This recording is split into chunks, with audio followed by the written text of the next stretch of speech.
Ubwenge, Wisdom House.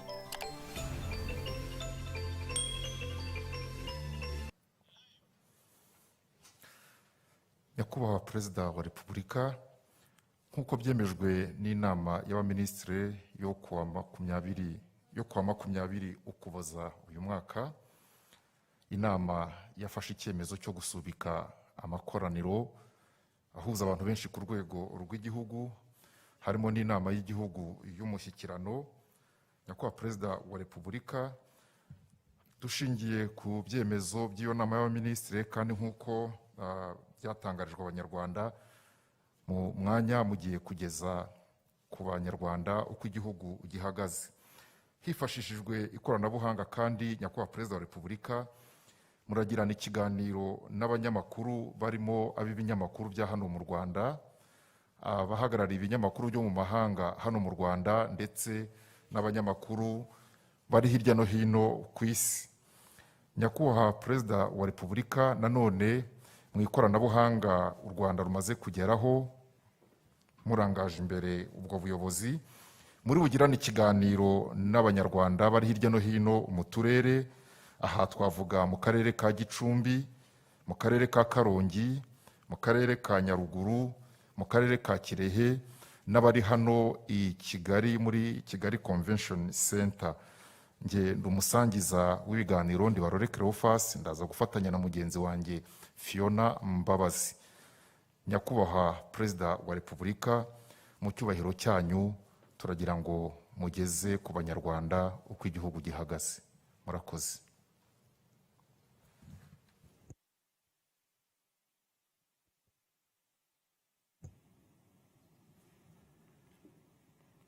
Mwaramutse neza mwese abatwumva n'abadukurikira. Mbanje gusuhuza inzego n'abazikuriye z'igihugu cyacu n'inshuti z'u Rwanda n'abanyarwanda bose n'abatuye u Rwanda. Ndabaramukije kandi ntabwo nibagirwa no kubifuriza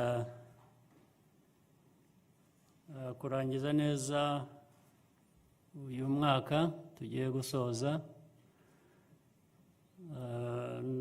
no kubifuriza umwaka mushya uzaza uri hafi kuza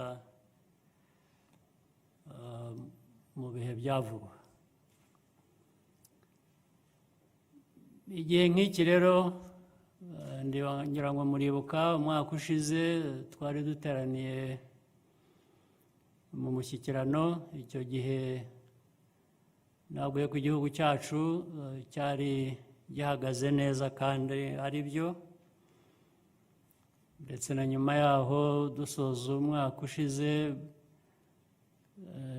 nababwiye ko umwaka w'ibihumbi 2019 watubereye mwiza, ndetse nizera ko n'undi ugiye gukurikira uzaba mwiza, ariko ndetse mvuga ko ushobora no kuba warushaho kuba mwiza. Ariko niba mwibuka neza, narababwiye ko ntibyoroshye kumenya ibihe biri imbere ikiba kibirimo. Hanyuma ngira ngo icyo cya kabiri nicyo cyaje kuba ukuri. Ntabwo twari tuzi ibizabamo uyu mwaka w'ibihumbi 2020. Haje kubamo rero icyorezo. Ubu nyuma y'ayo mezi make, icyo cyorezo cyakwiriye isi yose. Ubu tukaba tumaranye nacyo hafi umwaka wose. Ariko nubwo icyo cyorezo cya COVID cyatugezeho ingaruka zikomeye, ndetse bikaba ngombwa ko duhindura bimwe mu byo twari twarateganije, ndagira ngo nongere mbabwire ko igihugu cyacu gikomeje guhagarara neza no muri ibyo byose bihagaze neza. N'impamvu zibyerekana ziragaragara. Nkaba ngira ngo mbere yo gukomeza mbanze nshimira abanyarwanda mwese ubwitange, ubufatanye no gukora cyane mukomeje kugaragaza ubushake kugira ngo duhangane n'ibyo bibazo. Ubwo ndashimira rero twese inzego abayobozi b'igihugu bakoreramo, abantu bose barahagurutse bakora ibishoboka bahangana n'iki cyorezo kigikomeza, nta nubwo kirarangira, ntibirasobanuka aho kigana. Tugomba kumenyera kubana nacyo mu gihe kigihari, tukarwana nacyo kandi duharanira kugira ngo dukomeze ubuzima bwiza bugende nk'uko bukwiye, ariko duhanganye n'icyo cyorezo. Ibi byose rero byashobotse kubera icyizere abaturage n'abayobozi bafitanye binyuze muri izo nzego, ariko noneho ngira ngo bihereye no ku mateka yacu na politiki iteza imbere ku gukorera hamwe, kugira intego imwe no guharanira kugira ngo tuyigereho. Twabonye akamaro k'imbaraga u Rwanda rushyira mu bikorwa bitandukanye. Ibi byongereye ubutwari no kwihangana abanyarwanda basanganywe, bifasha no guhangana n'ingaruka z'iki cyorezo. Muri gahunda zigamije imibereho myiza y'abaturarwanda, mpereye kuri mituweli. Muri mituweli igihugu cyashoboye kwishyurira abaturage bagera kuri miliyoni 2 bari mu cyiciro cya mbere cy'ubukene, cy'ubudehe. Ubudehe ko tugenda tubara inzego z'abantu ukuntu badafite amikoro, mbese bijyanye n'ubwo bukene. Amafaranga y'u Rwanda arenga miliyari 10 yahawe imiryango idashoboye kwifasha. Ibyiciro bishya by'ubudehe birimo gushyirwa mu bikorwa. Iyi gahunda igomba gukorwa mu mucyo ku bufatanye n'abaturage, kubera ko mu bihe byashize hari byagiye bigaragara ugasanga rimwe bitakozwe neza. Gufasha, ubushake n'ubushobozi bihari, ariko hakagira bake batagerwaho kandi aribo bari bakwiye kuba baherwaho. Ibyo rero ndibwira ko mu nzira nshya bizakomeza gukosorwa. Mu buhinzi, umusaruro ukomoka mu buhinzi wakomeje kuba mwiza. Imbuto zituburirwa mu gihugu zafashije kugabanya izitumizwa mu mahanga. Gahunda yo guhunika imyaka yadufashije kubona toni zigera ku bihumbi 5 z'ibiribwa byahawe abaturarwanda mu gihe cya guma mu rugo, byari bijyanye n'iki cyorezo twahoze tuvuga. Amadolari y'amanyamerika agera kuri miliyoni 400 niyo yavuye mu bikomoka ku buhinzi byoherejwe mu mahanga. Utumashini 17 twumisha umusaruro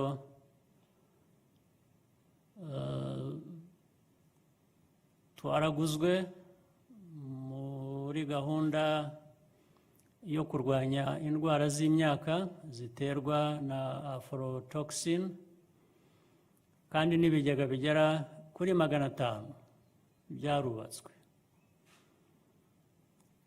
Hari n'ibindi rero ntashoboye kurondora byose ngo mbirangize muri ibyo by'ubuhinzi. Ubuhinzi buratera imbere kandi tuzakomeza kubwitaho. Twubatse nkurikijeho ibijyanye n'ubuzima, twubatse ibitaro 3 bishya, Gatunda muri Nyagatare, Nyarugenge na Gatonde muri Gakenke. Twifashishije ikoranabuhanga twashoboye kumenya abahuye n'abanduye COVID no kwita ku burwayi, ku barwaye, ku banduye, abarwaye iyo ndwara ya COVID. Twashyizeho inyubako yihariye ivurirwamo indwara z'umutima, kandi tugura n'imashini nshya ya MRI. Ubundi abantu bajyaga bajya mu bihugu byo hanze kujya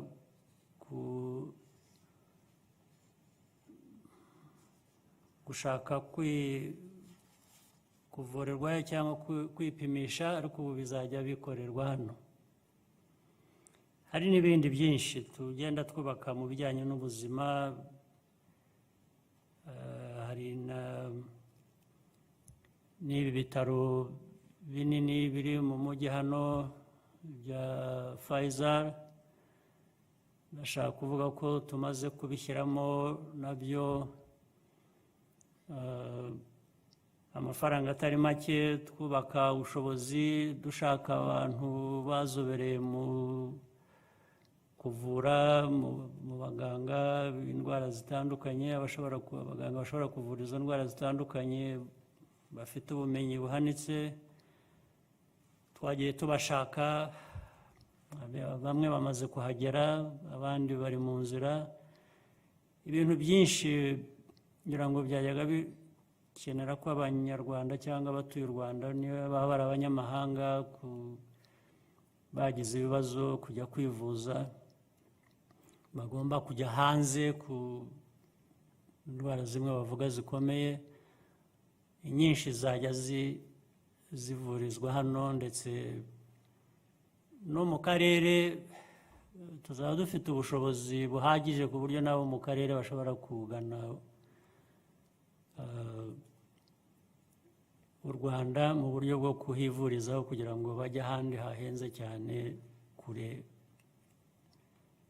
yo muri aka karere dutuyemo.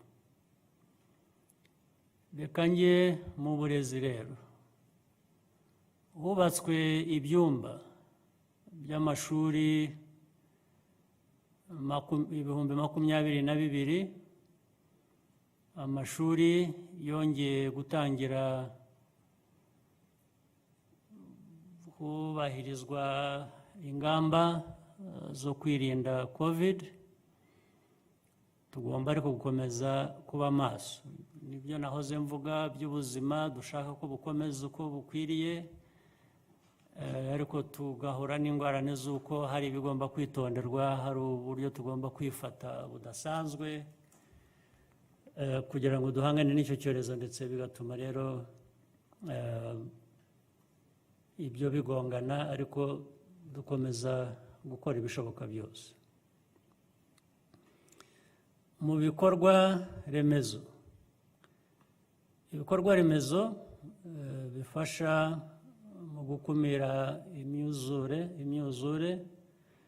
mu bice by'igihugu bikunze kwibasirwa, ibyo bice by'igihugu bikunze kwibasirwa n'ibiza. Hubatswe rero ibyo bikorwa remezo kandi abaturage babigizemo uruhare. Ndetse ibyo nabyo byenda gusa n'ibi navugaga mu kanya,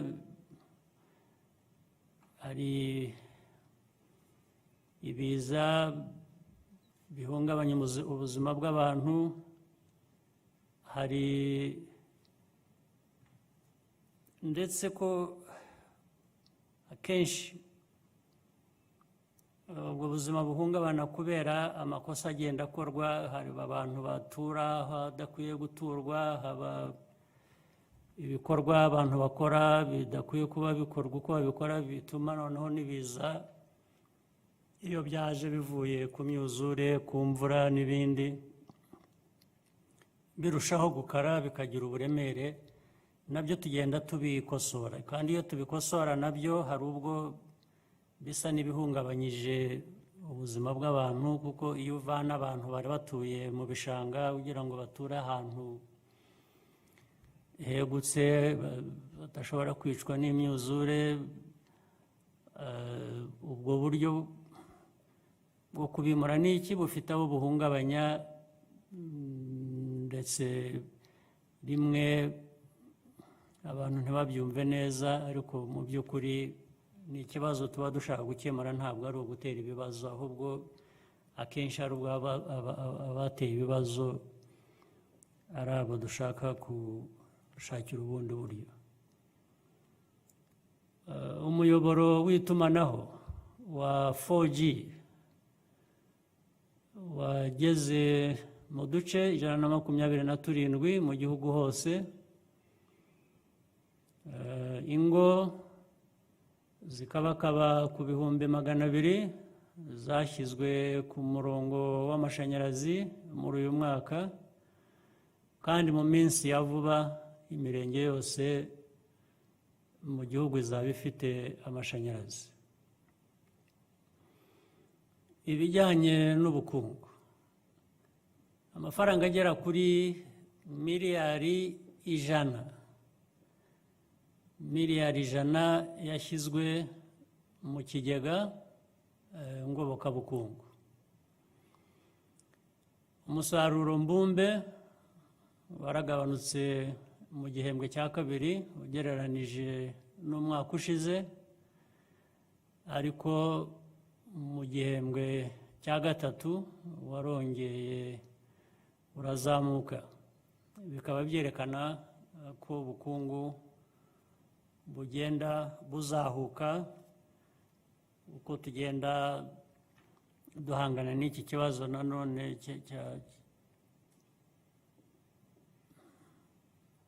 cy'icyorezo kidusubiza inyuma kenshi kuri byinshi, ariko nanone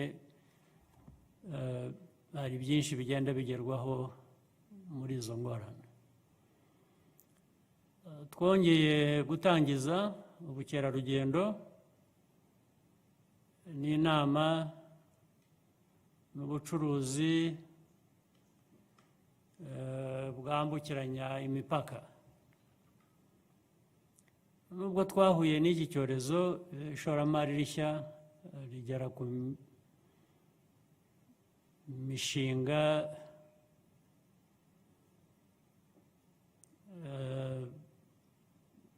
ijana na 72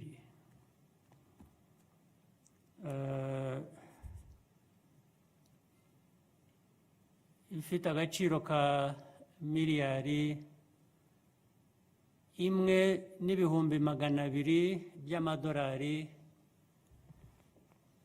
Ibyo byaragaragaye, iyo mishinga yaranditswe, turayifite 172 ingana na miliyari 1,200,000. Ikaba izahanga imirimo mishya 22,000. Umutekano n'ububanyi n'amahanga, twafatanije n'ibihugu duturanye kugeza kugerageza gukemura ibibazo by'umutekano mu karere.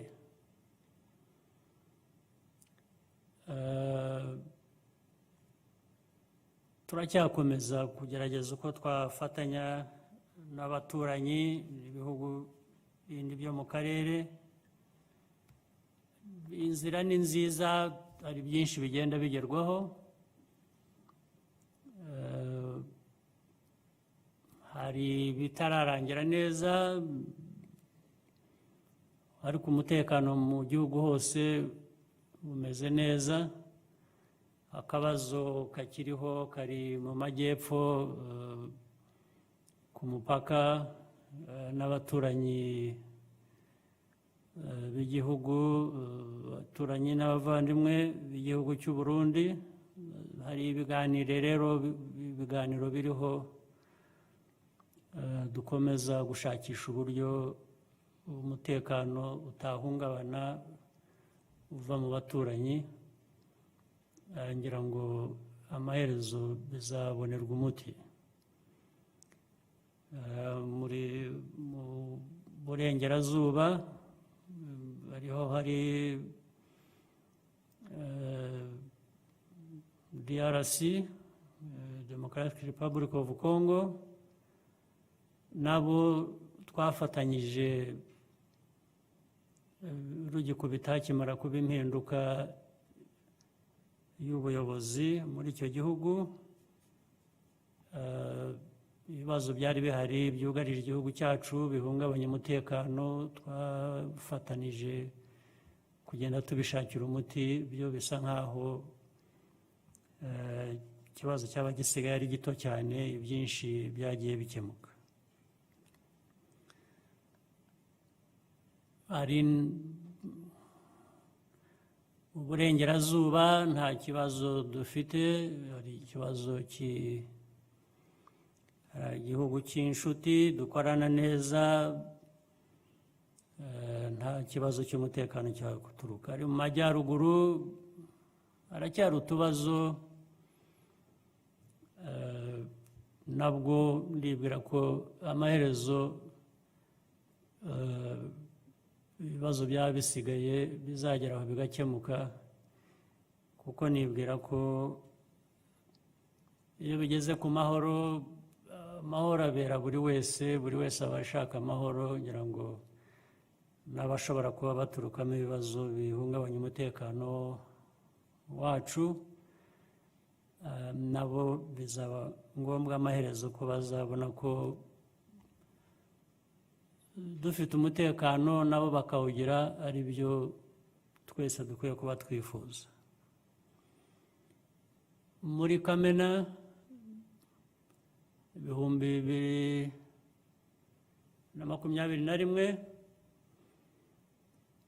twiteguye kwakira inama y'abakuru ba guverinoma b'ibihugu bihuriye ku rurimi rw'icyongereza bya CHOGM. Dukomeje kugirana umubano mwiza n'abafatanyabikorwa n'abandi baterankunga. Hari ibihugu byinshi cyangwa imiryango dufatanya dutera inkunga, dukorana neza ku buryo navuga bushimishije, kandi twifuza ko byakomeza. Ibi bikaba byarafashije mu guhangana n'icyorezo cya COVID. Turashimira kandi ababigizemo uruhare bose muri ubwo bufatanye mu kudutera inkunga, ndetse abakoze akazi nk'abakora akazi kabo nyine uko bikwiye. Ubu ndavuga abanyarwanda cyangwa abandi bari mu Rwanda. Harimo abakozi bo mu nzego z'ubuzima, cyane cyane abari ku isonga mu kurwanya iki cyorezo, n'abajyanama b'ubuzima. turatekereza kandi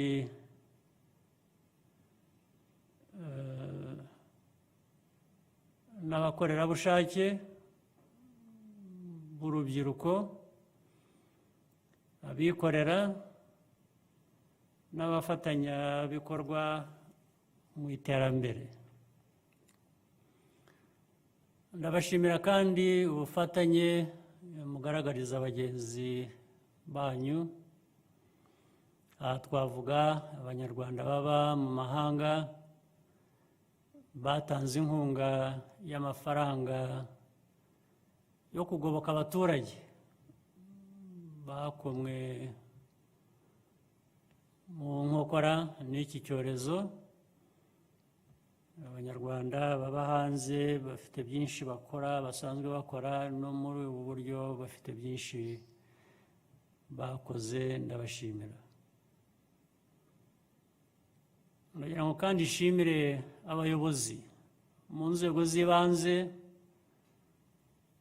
basoza manda zabo. Turabashimira umurimo mwakoze, tunabasaba gukomeza gutanga umusanzu wanyu aho muzaba muri hose. Kwihangana n'ubushobozi bwo guhangana n'ibibazo mu bihe bikomeye, ntiwemere ko bikurenga cyangwa biguherana. Ni byiza rero ko twakomeza dutyo, ibyo tudakora neza tukabikosora, ibyo tudakora neza bigakosorwa, ibyo dukora neza bikakomeza gutezwa imbere. Ndizera ko uwo muco tuzawukomeza. Ariko nanone ibyo byose ntibihungabanye ubuzima n'imibereho myiza biriho ubu n'ibyo mu bihe biri imbere. Tugeze aho tutakwemera ko ibyo twakoze byose twirinda biba imfabusa. Iki ntabwo ari igihe cyo gucogora, kugabanya imbaraga, ahubwo ni ukurinda ibyo tugezeho bishimishije, tugaharanira ibyo tugishaka kugeraho, tugakora ibishoboka byose, tugahora dutera intambwe. Buri wese kandi afite inshingano yo kubigiramo uruhare, yo gukorana na mugenzi we, yo kubaka hamwe na mugenzi we. Buri wese ukarinda ibyo twubaka, n'undi akumva ko n'umugambi we ari uko tukuzuzanya. Uyu mwaka byabaye ngombwa ko hari ibyo twigomwa.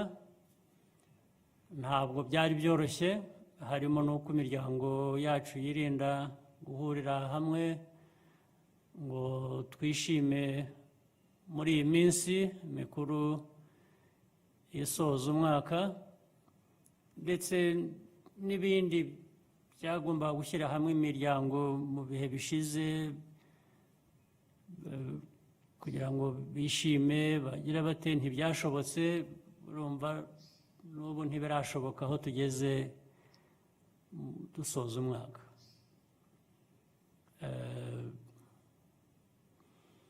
Iyo hataba uko kwigomwa rero, byo byari kugorana, bigatuma dutakaza byinshi, ndetse harimo n'ubuzima, kuko hari abatakaje ubuzima. Iki cyorezo ntabwo ari ukukivuga gusa ko gihungabanya ubukungu cyangwa gihungabanya ubuzima. Iyo ikintu gihungabanya ubuzima, ndetse hari n'ubuzima butakara, abantu bakabura ubuzima bwabo. Niko byagiye biba rero. Twese dufatanije tuzongere dusubire mu nzira y'iterambere ryihuse, bityo dukomeze tuzamure imibereho myiza yacu n'imibereho y'imiryango yacu. Nsoza ndagira ngo nongere nshimire abanyarwanda twese, inshuti zacu n'abafatanyabikorwa bacu kuba dukomeje gufatanya uru rugendo, twongere ibikorwa bibe byinshi, twongere intambwe, twihute. Nagira ngo rero ndangize mbifuriza mwese Noheli nziza, muzagire Noheli nziza, muzarangiza umwaka neza, umwaka tuzaba dushoje tujya mu wundi nawo mushya tuwutangire neza.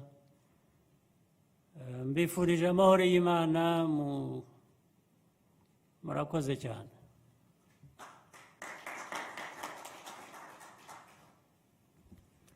Thank you very much, Your Excellency, for your important message and highlighting where the country stands today, but more so the resilience of the people and the nation itself, despite the challenges of the COVID-19 pandemic. We thank you, Your Excellency. Now, with your permission, sir, we'll be moving to an interactive session where we'll have a virtual press conference with journalists from the Kigali Convention Center and across the region. And if it's okay with you, we can take the first 3 questions. It's very okay with me, so go ahead. Thank you, sir. We now move to the Kigali Convention Center, where we'll be joined by my fellow colleagues and journalists from the media, and we'll be taking various questions. So if you're in the room, please raise up your hand so that we can see you and that I can be able to pinpoint who will be talking to us. And please remember to keep it brief and short. Tell us your names and where you are from. I see a hand. Aisha from Royal FM, I see you. Please take the microphone. Thank you. Murakoze cyane. Nitwa Aisha Kiza, nkaba ndi umunyamakuru wa Royal FM. Ikibazo cyanjye kiraza kugaruka cyane ku kigega cyashyizweho ngandurabukungu. Nyakubahwa Prezida wa Repubulika, mwatubwiye ko hashyizwemo hafi miliyari 100 z'amafaranga agomba gufasha mu kuzahura ubukungu, ariko benshi mu bafite inganda, mu bafite ubucuruzi butandukanye bagiye bagaragaza ko hagiye hajyaho uburyo bwo korohereza abacuruzi, hariho kuba imisoro yabo yaragiye yongererwa igihe ndetse n'ibindi bitandukanye, ariko byagera ku mafaranga nyirizina yo kuba bazahura ubukungu mu by'ukuri, mu guhemba abakozi, mu kongera ubushobozi bw'ibyo bohereza hanze n'ibindi, ngo ugasanga ibigo by'imari za banki n'ibindi bibaha amananiza menshi ugereranyije nayo babaga biteguye ku bijyanye n'iki kigega cyo kugandura ubukungu, aho benshi bagaragaza ko kugeza ubu batari bahabwa ayo mafaranga. Sinzi niba hari icyo mwabivugaho, Perezida wa Repubulika. Murakoze. Murakoze cyane, Your Excellency. If we can go to the second question. Yes, please. Thank you, sir. Feli, I see your hand up. Feli Kimenyi, New Times.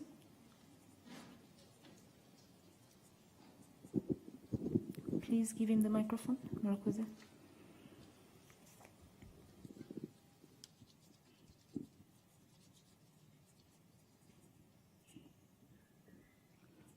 Thank you, Excellency. My name is Feli Kimenyi. I'm with the New Times. I've continued to see multiple voices coming up in the US and then elsewhere, calling for you personally and the government of Rwanda to release Paul Rusesabagina. So how do you want to respond to those calls? Okay. Thanks. Thank you, Feli, for that question.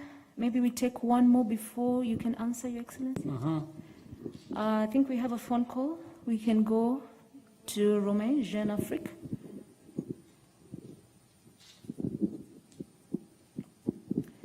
Can we contact him on phone? Since we can't find him, maybe we move on to one more before His Excellency can respond to us? If you can move back to the audience at KCC. Okay, Bana Namata, please. I see your hand up. Thank you.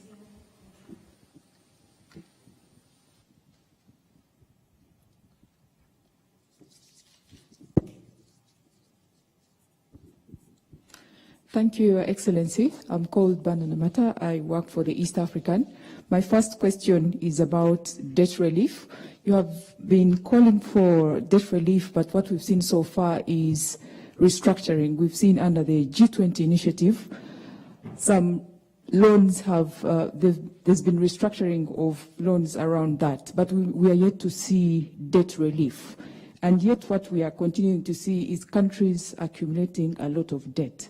My question is the AU planning to engage the Biden administration specifically on the issue of, one, IMF reserves, because if countries accessed SDR reserves, it would allow them to access some funding, but we know under the Trump administration that wasn't possible.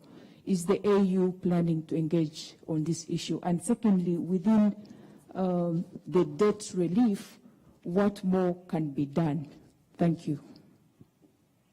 Thank you very much, Your Excellency. If you can respond to this. Yeah. On the first question,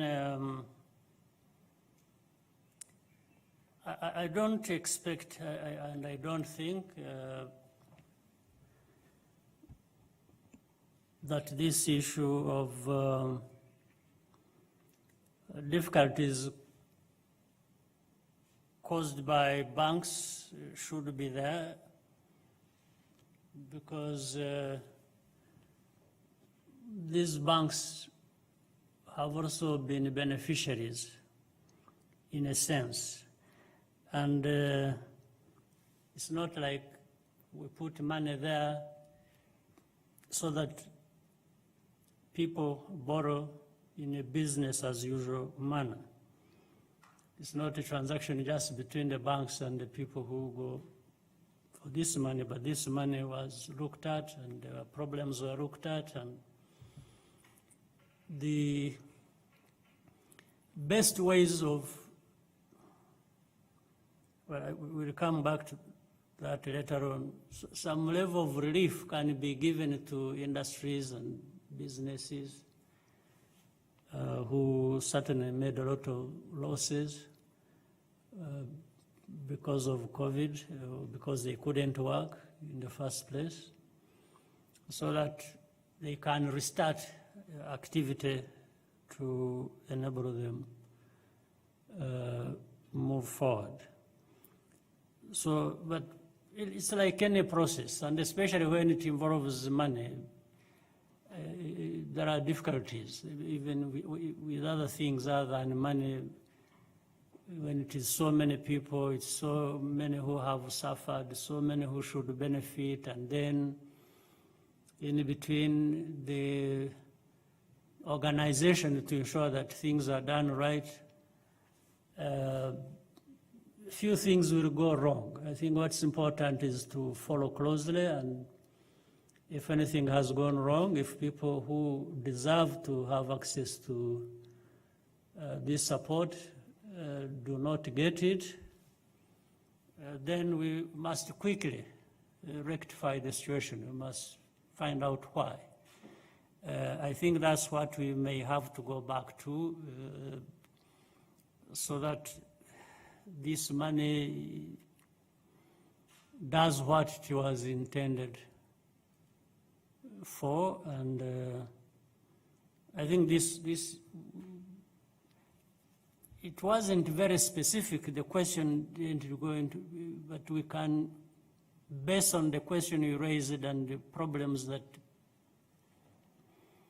you referred to that could be there, or may actually not be there, but imagined or exaggerated, or because there will also be criteria. It's not that anyone will just walk in and get money as they want. You know, first there are criteria that people have to fulfill. Two, They may not give you the amount of money you want because there's not so much to go around to everyone who has the problems that deserve support. Or even others may not deserve at all because of the nature of the business or how it was, the state in which it was even before COVID. We are looking at businesses, industries that were actually affected by COVID. There are businesses that could have already been closing down anyway before COVID because of different reasons, which might include even running business badly. I don't think this money should be given to those people, but money should be given to the businesses that were ongoing and many times that were being run well, but were hit by the pandemic. This could be in the priority category. So there is this ranking of people who deserve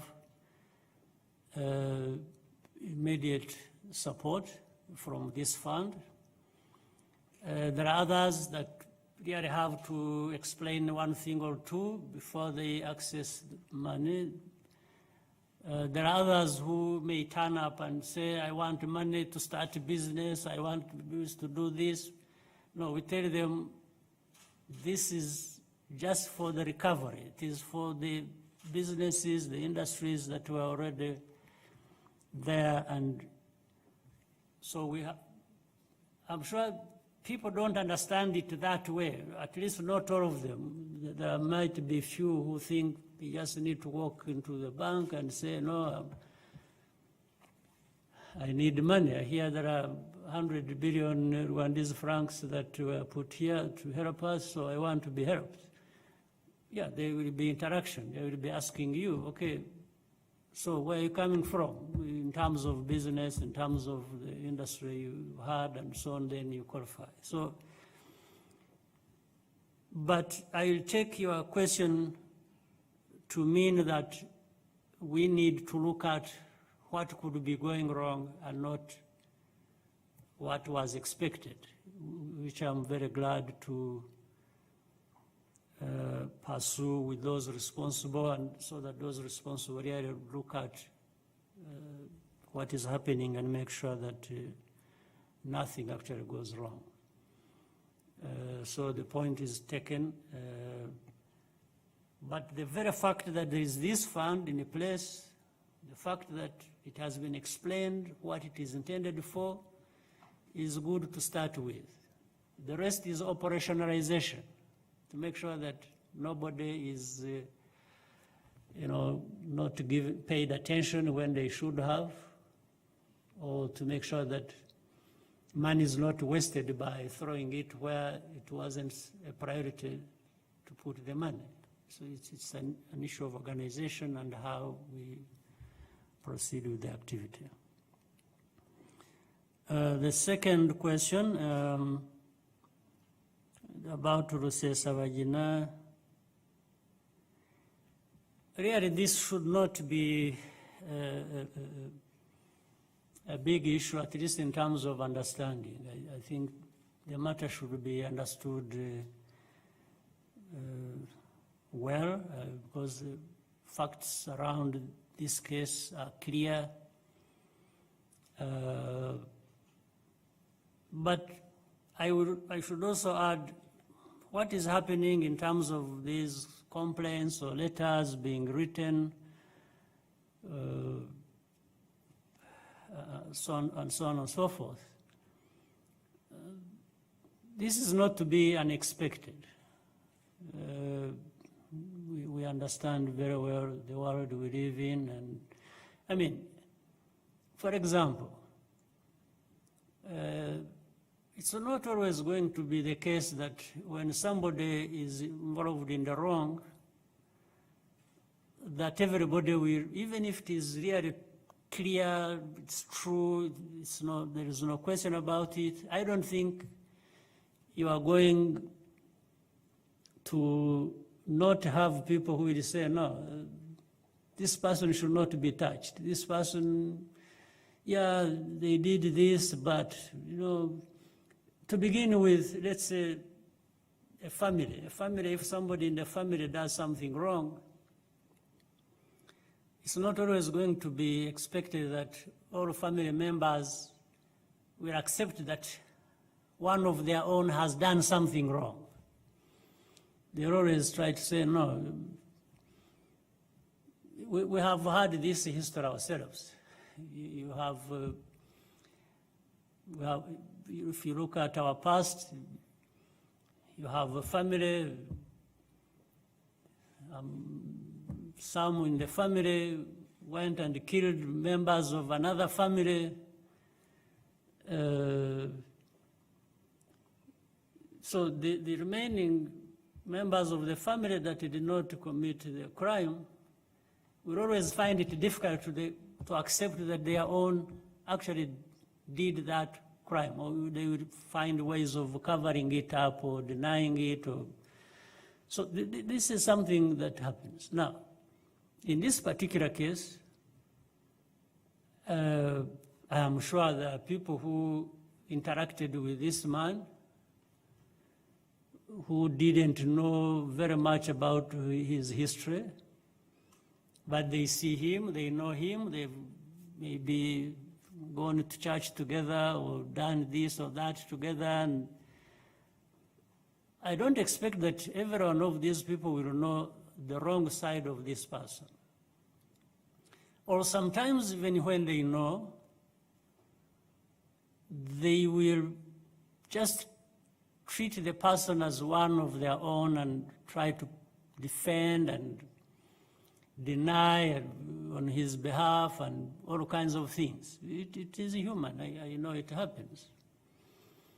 But there must be also a way to resolve that kind of conflict, that problem in understanding of what needs to be done or what happened. And that's what government, that's what laws, that's what leaders are supposed to do. They are supposed to sort out these difficulties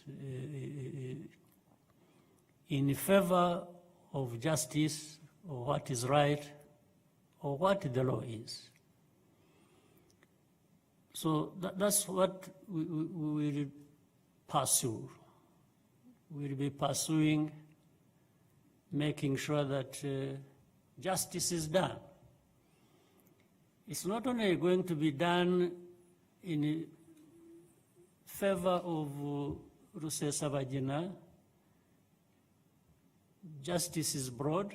It will also be done in favor of those who are aggrieved with, because of the loss of their family members' lives.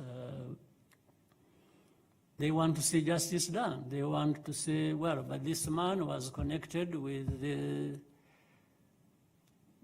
what happened in the southern province,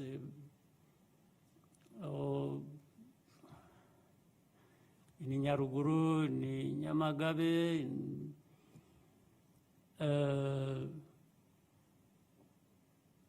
on the hands of an organization that this man, Rusesabagina, belonged to or even was a leader of. Here I'm talking about facts. I'm not in any way applying sentiments. I'm just talking about facts. And I suspect those people who write letters talking about all kinds of things either don't have facts, or they actually know the facts and ignore them, or they think it doesn't matter the facts. This person is more important than the persons whose lives were lost and the families of those people who lost their lives. So people think differently, they act differently, but the difference is going to be ourselves. The rule of law and how this is applied to settle this problem in favor of justice. So it's not unexpected. Maybe more letters will be written, all kinds of appeals will be. But for us, we are steadfast on pursuing justice. Whichever way justice leads us into, then we'll see what comes out. So and I really hope those who are raising their voices so much wrongly will probably have benefit in listening to what we are saying.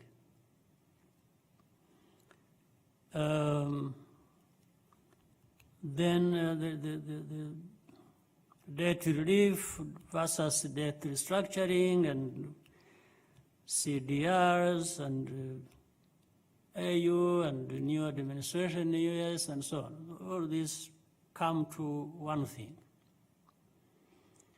that, as we said earlier, how the pandemic has hit us, Rwanda, and the same way it has hit other countries. And so people with different possibilities are looking for all kinds of ways to overcome the challenges that the pandemic has created. So for Africa, certainly before COVID, there was a situation. I think Africa was improving, moving in the right direction, but still having difficulties in getting money to invest for the development of the continent, of countries of the continent, different sources of these funds. People borrow, others have foreign direct investment made, and so on and so forth. But many, if not all, countries on our continent have borrowed. Some borrowed more than others. And the measure that has been there, looking at how much you borrow versus the level of your GDP and so on and so forth, becomes a guide so that you don't borrow so much, otherwise it will choke you or your economy. So some countries borrowed more than others. So the problem of debt existed before. Now there comes this pandemic, it hits us so hard. Of course, it's very legitimate, it's right, to talk about how Africa can come out of this, and one of the ways is how do the rich countries help us. The rich countries, because sometimes where we have borrowed from is under the control of these countries, whether it is institutions or bilateral debt or and so on and so forth. So now the question became, and the long debate became, as a result of this pandemic, do we urge people to just forget about debt and say, okay, I owed you so much, but because of a pandemic, I'm not going to pay you, and please, so the money I was using to pay you, I'm now going to start using it to rebuild. I think, again, sometimes a number of things have to apply. You want to avoid the chaos. You don't, I think people want to be organized in how they settle whatever problem there is. And so when you want to be forgiven for the debt you owe, there is only so much you can do. What you mainly do is to ask the one you owe the money to say, please, can you forgive me, so that, because I have hit a serious problem, I won't have capacity to repay what I owe you. Can you forgive me and I don't pay? That's one. Two, you can say, can you help me? Give me more time. I was supposed to pay you this much in 1 year. Can you please bear with me because of difficulties I have, and I pay you in 5 years? Or pay less every year than I was supposed to pay. Things like that. You go into all those details. So there is forgiving the debt for good, and say, please forgive me, let me not. Then there's saying, can we agree that instead of paying you at the rate I was paying you back what I owed you, we make a different arrangement so that it gives me some room to recover so that I'm able to pay you, which would mean either I will not be paying you for a certain period, so that the money I was supposed to give you is invested back into the economic activity, so that it gives me some leg room to again go back to normal, and then in the future be able to pay you. So here, we can't be the ones begging and then deciding also what happens. This is the reality of it all. Beggars don't do what?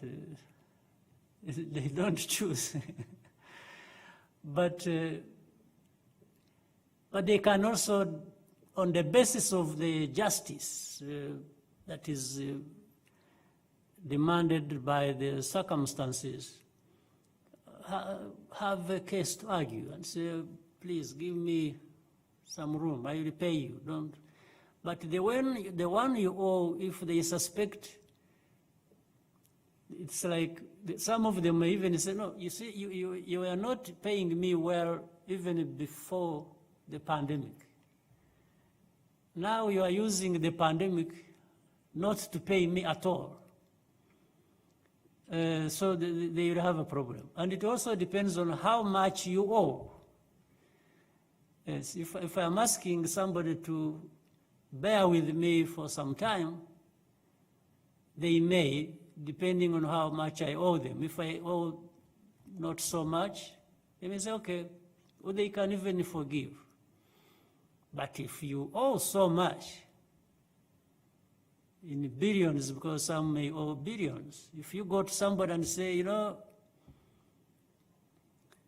ideally, because I had this problem of COVID, I don't think I'm going to give you your billions, then there is trouble.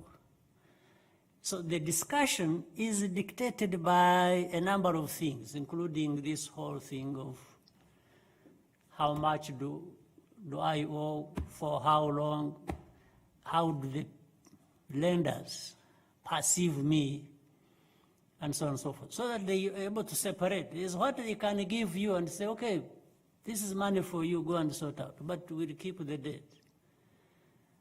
So there have been all kinds of maneuvers, including when you talked about the CDRs. This is really a mechanism which some of these rich countries don't need so much, but can do so much for those of us who are trying to get this kind of relief or factored in whatever restructuring process that may be created, because it is resources that are there and that can be utilized without so much consequence on the side of the one who is allowing you to use the CDRs. And yet, given so much that could come from that, so many problems could actually be addressed. But IMF has been upfront in trying to, maneuver restructuring, relief, and then the World Bank, then other institutions, even the African Development Bank has been helpful, and so on and so forth. So what we will engage the new government in the United States for will be along this, because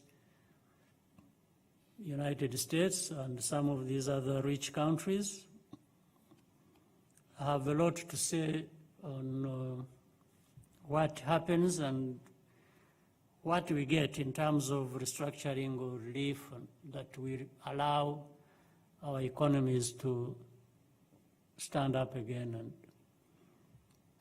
be able to make progress. Of course, different, again, there is a difference we can't ignore, the difference between the low-income countries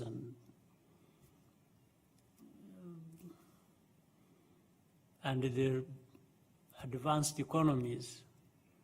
The advanced economies have almost all kinds of money to throw at any problem they get. Because of that difference and the kind of control they have on many things in the global economy. So we have to bear with that fact and try and make the most of it. So we will definitely be engaging the developed countries' economies to bear with us and understand that Africa needs some. We are not running away from responsibilities. If I owe, I know I will have to pay back. What we are talking about is how do I pay back coming from where things are, and what does it leave behind with me if we moved as business as usual. So I think some good understanding will develop eventually where we get a formula for either different categories or for all people together, and be able to recover. And the recovery of Africa is healthy for our partners as well, even for those advanced economies. I don't think anyone who needs Africa having its economies going down the drain. I think sometimes it drags them also in that direction. So that's how much I can tell you about this.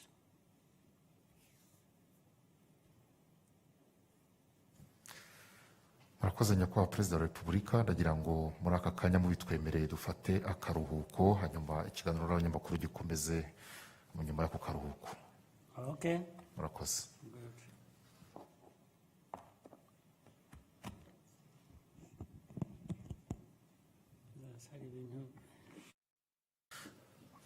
Murakoze Nyakubahwa Perezida wa Repubulika.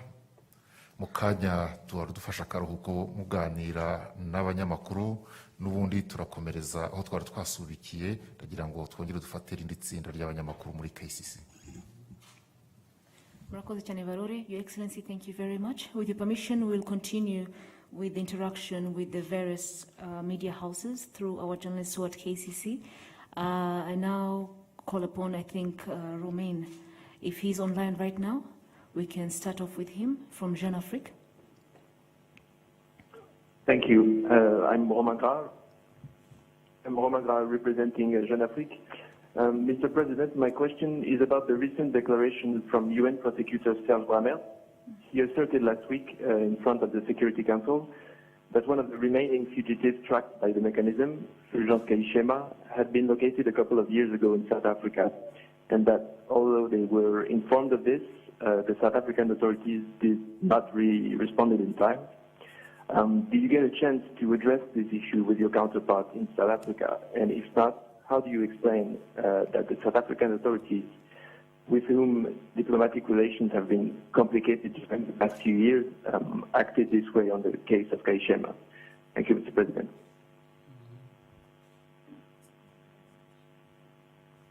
Thank you very much, Romain.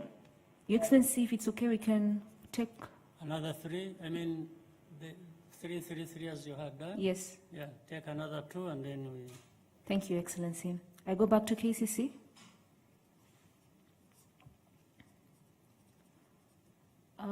KCC? Yes, I see my colleague Jean-Pierre Kagabo. Over to you, Kagabo.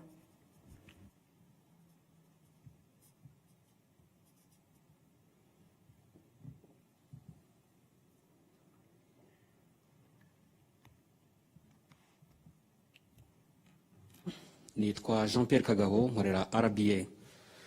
Nyakubahwa Prezida, murebye uko igihugu cyitwaye mu rugamba rwo guhangana n'icyorezo cya coronavirus gisa n'ikihari mwaka wa 2020, mwavuga iki ku mibare y'ubwandu ikomeje kwiyongera muri aya mezi ya nyuma, dore ko hashize amezi 9 igihugu gihanganye n'iki cyorezo, yaba ari imibare y'abandura ariko n'ababura ubuzima bwabo? Nyakubahwa Prezida, nkaba nababaza kubijyanye n'imyiteguro yo gukingira abaturage ko twumva ko hirya no hino hari inkingo zigenda ziboneka. Murakoze Nyakubahwa Prezida. Murakoze cyane Kagabo. Your Excellency, you also have some questions from social media. I'll read one from Victoria Rubadiri, who is a senior news anchor at Citizen TV Kenya. She says, Rwanda has been a great example in recent years, ranking well in key indices like the World Bank's ease of doing business. Your response to the global pandemic has been lauded by the World Health Organization, but most notable has been the sustained peace in your country. Now, given the ethnic conflict happening in Ethiopia right now, some fear it would go the Rwanda way in 1994. Having been down that path, what do you think should happen in terms of response to avert a further crisis in Ethiopia? That was from Victoria Rubadiri, Citizen TV, via social media platforms. Over to you, Your Excellency. Thank you.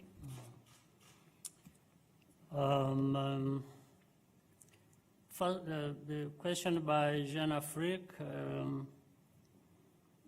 regarding Kayishema and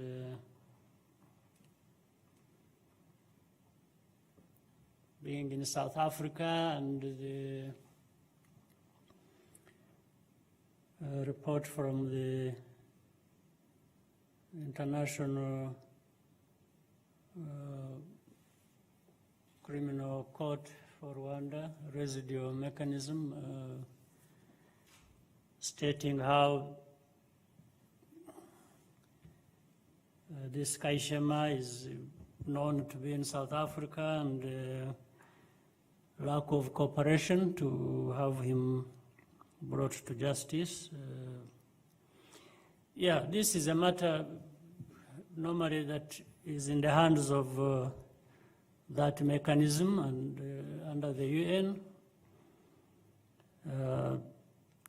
to deal with South Africa on that issue, or whichever other country has whoever they are looking for.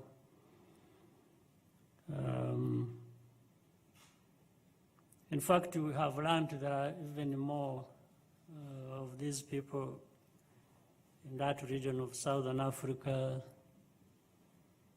There's a case that never ends to do with Mhiranyi. He's so free. He's as implicated in this as Kaishema, but maybe for him even on a more level. But he has become a citizen of the Southern African region. So there are a number of them still evading justice and sometimes known to some institutions in the countries where they live, and there's that. So it's something we have lived with for quite some time. But for sure, I think, straight to the question, our part also, we shall have our part to play in this. We through diplomatic means and channels, raise it with our South African friends and partners on this matter. We will raise it, but it's just raising it. The key is in the hands of those where he lives. In the end, they decide. They will be the ones to decide what to do about the case. But it doesn't stop us raising our voice and to our friends and asking them to be helpful if they choose to do so. So we will be doing that. We haven't done it, but we shall do that definitely.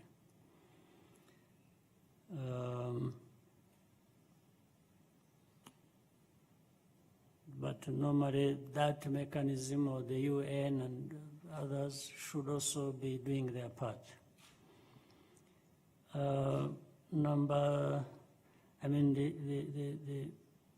For the RBA question,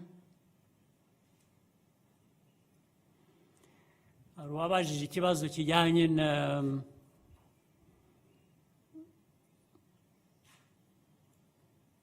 n'iki cyorezo uko kimeze ubu, abamaze gutakaza ubuzima, imibare yiyongera.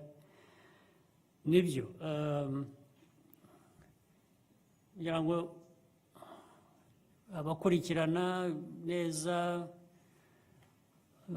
uko byatangiye hano mu Rwanda mu kwezi kwa gatatu k'uyu mwaka tugiye kurangiza, kugeza ubu abamaze kumenyekana ku bijyanye n'ubwo bwandu ngira ngo birakabakaba mu bihumbi 700 about.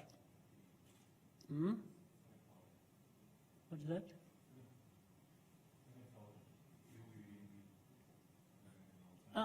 Ibihumbi 700 ni abamaze kuba tested ngira ngo. Yes, ni abamaze gupimwa. Muri bo harimo ibihumbi bigera mu 7 ubwo ni nka kimwe cy'icumi around. Ku bapimwe no ku bamaze kugaragara ko banduye, bapimwe bigera muri 700, 700, then nabo bamaze kwandura, bamaze kugaragara 7,000. Abamaze gupfa nabo bamaze kugera muri 60. 60 ubu na 3. Ariko nujya no kureba hagati aho hari aho byaje n'umuvuduko, abantu bava hanze icyo gihe cya mbere, kwezi kwa gatatu, kwa kane, kwa gatanu, abantu bahunga aho bari bataha iwabo cyangwa ari movement. N'ubundi tujya gutangira hano byahereye hanze, kubavaga hanze. Imibare irazamuka, igeze aho irongera iramanuka, hagati aho irongera irazamuka. Mu minsi yashize, nko mu byumweru 3 bishize, yari yongeye kugabanuka. Muri mbere y'ibyumweru 3 bishize hirya yabyo. Ubu byongeye kuzamuka rero. Iyo ugiye kureba hari impamvu nyinshi.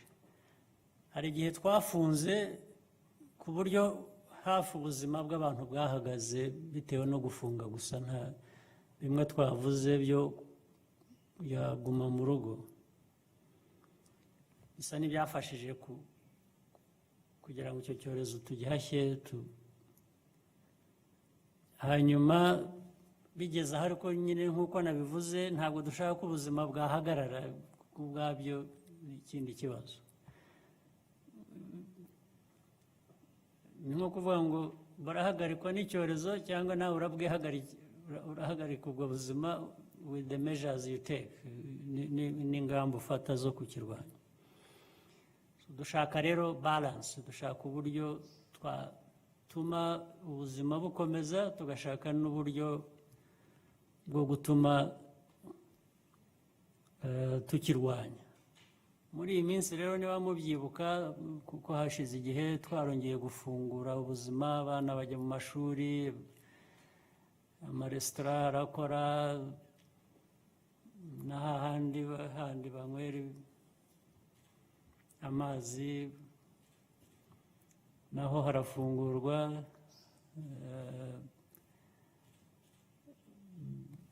Abantu batangira kugenda, uribuka ko aribwo twari twarahagaritse n'abava mu ntara imwe bajya mu yindi, cyangwa mu district runaka bajya mu karere runaka bajya mu kandi. Twari twararekuye nyine kugira ngo ubuzima bwongere busubireho. Ariko ubwo niko dupima abantu, niko tumenya abanduye, niko tugerageza kubashyira aho bashobora kubona ubufasha bwo kubakurikirana, byose bikorerwa icyarimwe. Muri ibi bihe rero imibare yaturutse kubera ko hari impamvu ebyiri, ko twongeye kurekuraho cyane kugira ngo ubuzima busubireho bumere neza, nyine n'amashuri n'ibindi byose. Ariko noneho no hanze rero, hanze niba mukurikira amakuru birasa nkaho ibintu byacitse rwose. Ureba mu Burayi, ukareba muri Amerika, ntibyigeze bihagarara, ahubwo bihora byiyongera, bari abandura, ari abapfa, ari iki. Mu Burayi naho byari bimaze kugeraho bisa n'ibigenda bifata uburyo, nabyo byongeye byazamutse, ndetse bo bakoze guma mu rugo ikaze. Ariko ubu twe turacyagerageza kugira ngo ubuzima bukomeze, n'indege ziracyaza zirasohoka. Uko bigira rero bigenda byongera imibare, nta kabuza bigera henshi bitari biri, bitangira kugera no mu byaro, ndetse noneho n'abaturanyi. Abaturanyi, hari abantu benshi bambuka imipaka. Akenshi iyo tubapimye dusanga umubare utari mutoya wanduye. Iyo baje, abo twamenye, hari abo tutamenya. Ubu dusigaye tunabona hari nuko gupima, twavuze ko abantu bava hanze bazajya baza bipimishije. Ntabwo ibintu byose bikunda ko bikwiye, haba hano haba no hanze, cyane cyane kurusha. Hari abaza bafite inyandiko zerekana ko bipimishije, kubera ko aricyo twashyizeho ko tubisaba, ndetse hano twabapima tugasanga ni nk'abataripimishije, kuko baza bavuga ko nta bwandu bafite, berekana inyandiko zabyo, twabapima tugasanga bafite ubwandu. Ni ikibazo rero cyongeye gusa n'ikizamuka, ubwo kidusaba ko twongera tugafata ingamba zindi, cyangwa ziyongereye ku zari zisanzwe, n'ubundi ntabwo twarekuye rwose. Ubushize ngira ngo mwakurikiye Minisiteri y'Ubuzima na ofisi ya Prime Minister n'abandi bayobozi babasobanuriye ingamba zindi twongera gufata cyane cyane muri iyi minsi mikuru tugiye kujyamo ya Noheli n'umwaka mushya, abantu bashaka nyine gusabana, imiryango ubwayo hagati yayo cyangwa hagati y'umuryango umwe n'undi, abantu bakongera bagasana. Biroroshye abantu kwibagirwa ibihe turimo cyangwa aho tuvuye n'aho tujya. Twongeye kugerageza kugira ngo twibutse abantu, tugabanye uko kwibagirwa, abantu bareke kwirara, bakoreshe masks, bakoreshe kutegerana cyane, gukaraba, bya bindi byose tuzi batubwira tugomba gukora. Hanyuma no kugabanya rero aho abantu bahurira ari benshi, ndetse mu minsi mikuru ya Noheli n'indi byari bihari byinshi, abantu bashaka kugira amakwe cyangwa kugira ibindi birori. Ubundi mu buzima busanzwe bafitiye uburenganzira, bakwiye kuba bakora uko bashatse, ariko inzitizi ikaba iki cyorezo. Izo nzitizi rero zigomba gusubizwaho, abajya gusenga, abajya kugira gute, twabuze umuntu gusenga, ariko iyo abantu bari buhure bari benshi bikaba byabaviramo ubwandu, icyo gihe dufata inshingano nyine nk'uko bikwiye, tukagabanya imibare, tukagabanya uko guhura uko kungana. Nibyo bihe turimo rero, twasubiye nanone mu bihe bisa nk'ibigomba kwitonderwa cyane, tugomba gukora byinshi. Dusaba abantu gusa ko babyumva, bakumva ko ntawe, ari leta, ari inzego zitandukanye, ari n'abandi, ntawe ufite umutima wo gushaka kubuza abantu amahoro, ahubwo iki cyorezo nicyo cyatubujije amahoro. Kandi ntabwo abantu babyumva kimwe, ariho kugira ngo turinde abantu bose tugomba gushyiraho umurongo ugomba gukurikizwa, ndetse bigakurikiranwa ko byubahirizwa. Urumva rero n'ibyo navuga ku mibare, imibare iyo yiyongera niko hagenda havamo nyine no gutakaza ubuzima. Wavuze kuba tumaze kugera ku bantu 63 bamaze gutakaza ubuzima kubera icyorezo, birumvikana, ariko ahubwo kuri twebwe ni bakeya, ariko gutakaza ubuzima ntabwo umuntu abara ngo ni bakeya. Iba n'umwe atabaga n'umwe utakaza ubuzima kubera iyo mpamvu, nibyo byadushimisha. Abenshi baba bafite wenda ubuzima budasanzwe bumeze neza, cyangwa bakuze, imyaka nayo igira ibindi bibazo izana. So ndibwira ko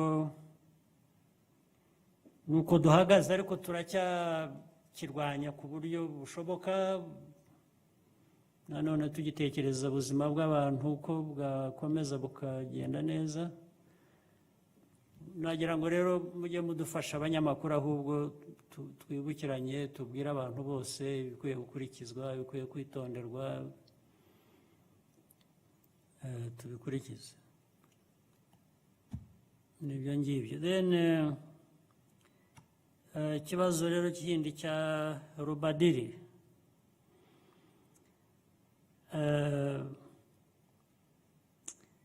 twebwe nk'u Rwanda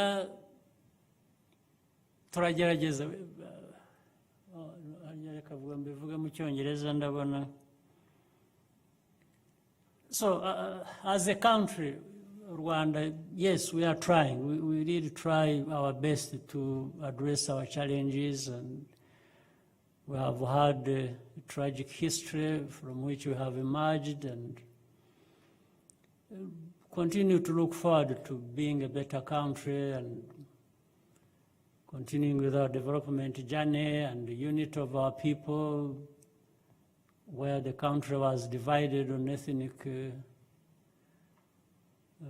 basis. So we have that history, very bad history. But we have improved over time and learned lessons from that past. maybe lessons we have learned and our own efforts and ambitions and aspirations have also driven us to achieve some of the things you stated we have achieved, which we are happy for, but we are not done yet. There is a lot more to do than even we have been able to do or to achieve. So the struggle goes on, and we just feel every time we are prepared to move another step and meet another challenge and go ahead. Now, the situation you talked about in Ethiopia, obtaining, there may be similarities in two different situations, but there will always be differences so much that people shouldn't rush to saying if you address this problem, then you can address the other one, because there will be things that are specific to the place where different problems are happening. But I can say in general terms, but also basing on what we have learned in our own situation, the general, broad lines that can help or can be helpful in different situations. One, I think to always provide, it will be helpful to have a leadership that is steadfast in saying, first of all, anything that involves discrimination or divide, like ethnic or religion or race or whatever it is just unacceptable. I think that is the starting point. You have to start by saying it's unacceptable. So if you say it's unacceptable, it means you're not going to be one to be involved in supporting it or in actually doing it. The second is to look at the underlying grievances, the actual reasons. What is it that has led to people not living with one another, and hatred, this very ugly word, hatred? Where does it stem from? And then you try and deal with that. Deal with what is it?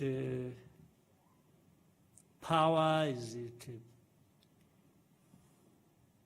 economic? Is it dominance of certain? Then you can resolve that. You can say, no, let's be respectful of one another. Let's understand each other. Let's work together for the common good, and try to address all that. So these are the broad lines along which such issues can be managed, but I can't be telling anyone what to do and what not to do, other than saying that, those are the things we need to bear in mind, and no attitude of vengeance, no hatred, and really looking far ahead for the good of the nation, and there will be people will be different one way or the other. Even within one ethnic group, people are different. And so if you wanted to divide one ethnic group, you can. You can say some of them are tall, others are short, others black, dark skin, others light skin. You can use anything. I say, if you look at this and this dark skin handle like this, even if they are from one ethnic group. So it's just that it is wrong and it's bad. It shouldn't happen, and people must fight it. And it's the task of leaders to really make sure that there is this justice and fairness that must prevail in any society. So that's the little I can say about it. But probably there is more to say than that, but for now, let's go with that. Thank you very much, Your Excellency. With your permission, maybe we can take 2 last questions before we head over to the different sites that we have across the country. 2 or 3 again. And Thank you, sir. Since we took 3, let's have 3, and then we move to something else. Thank you, sir. We'll move back to KCC. I see a hand up. I see Edmund Kagire. Yes, I see Edmund Kagire, please. Thank you.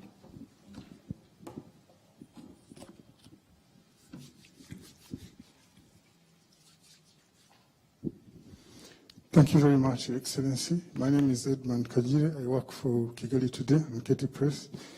Your Excellency, I have 2 questions. I don't know if you will permit me to ask them. No, one. Each one.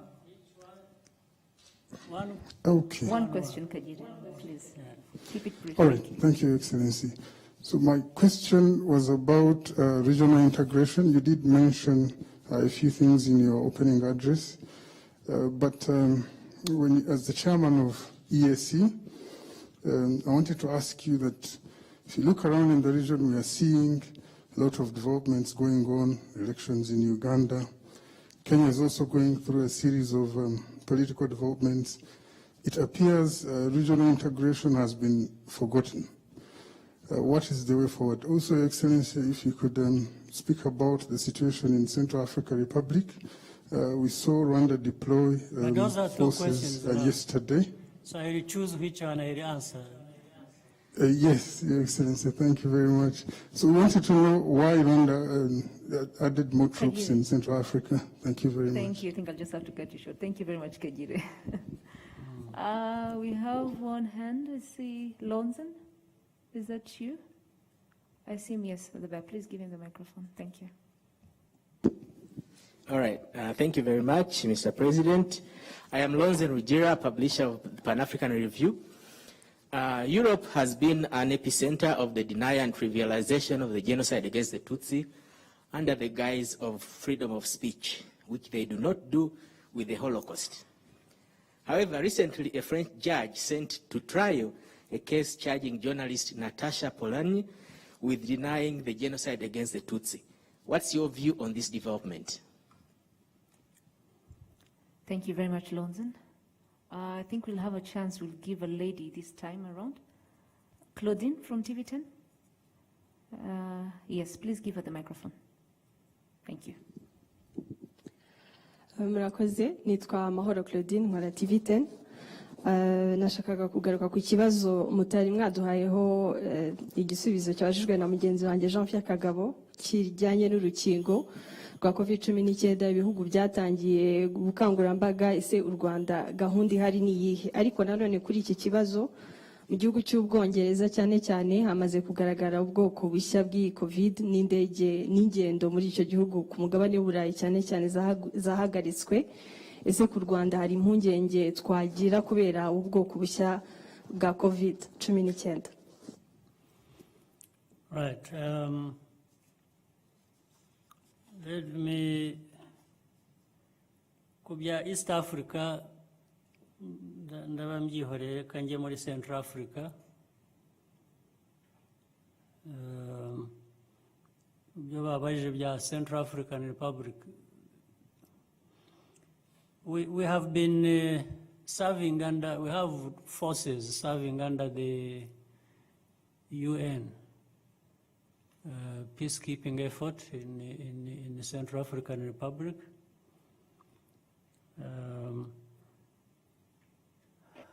But a number of things have been happening over time. The Central African Republic is now in the process of carrying out elections. I think they're supposed to vote on the 27th of this month, where there are these political processes in a situation like that. Sometimes they are helpful. They help legitimize leaders from whichever faction of the many factions that are fighting for power and so on.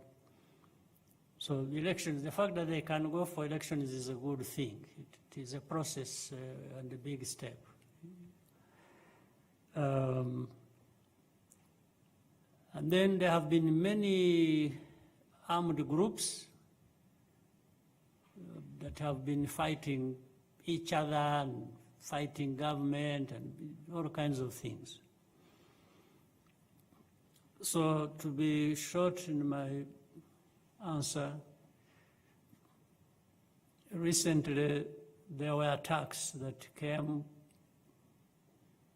from somewhere outside of Central African Republic, but by people of Central Africa belonging to these armed groups. And particularly I heard there was one group, or many groups were coming together under the leadership of former president of Central African Republic, Bozize. So they invaded the country from outside, but they are actually Central Africans, but have been based outside. So the aim was, I'm told, to disrupt the elections, but in so doing, we also learned ourselves that some of them wanted to target our own forces in Central Africa, because in the past, while we've been operating there, our forces have been uncompromising on that is where these groups have attacked civilians, even camps where some people have been displaced to and from their homes.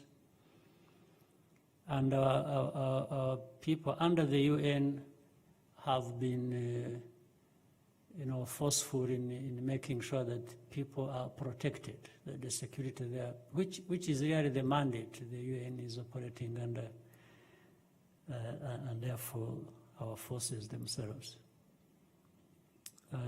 So we learned, therefore, because of that history, these groups, not only did they want to disrupt elections, they also wanted to target our troops under the UN.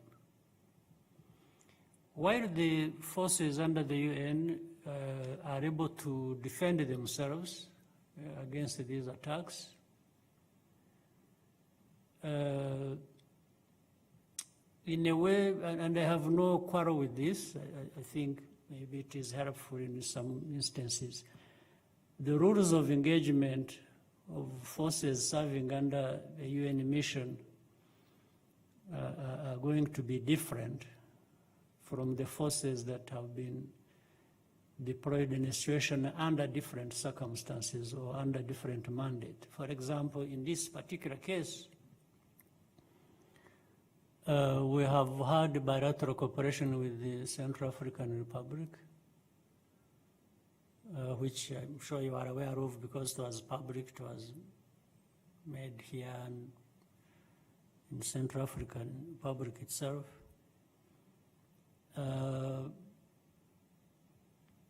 We thought under this bilateral arrangement, and which at the invitation of Central African Republic government, the rules of engagement are going to be different, and they will enable us to protect or to add additional capability to protect our forces that would be targeted or that are targeted by these armed groups, and also protect the civilians in different. We have our own police contingent operating there in Central African Republic that secure displaced people's camps. And sometimes these displaced people's camps have come under attack themselves, so which means now even our police would be under attack by these groups. So the additional force we sent there under a different arrangement is simply to make sure that we can contain any situation that either is aimed at disrupting the elections and also that any groups that would target our forces. So this force would really deal with the matter. And without being constrained by the other rules of engagement. So at the same time, operating within legitimate and legal framework. So that's why we sent the force there. And if it becomes a deterrent, so maybe that's better, so that those who have some ideas of being so disruptive may not do that. But if they do it, then they are there to do the business they are supposed to do. So that's why we did that. So that is your question. For Lonzin's question, well, I think it can only be a good development if you find a judge in the French courts taking on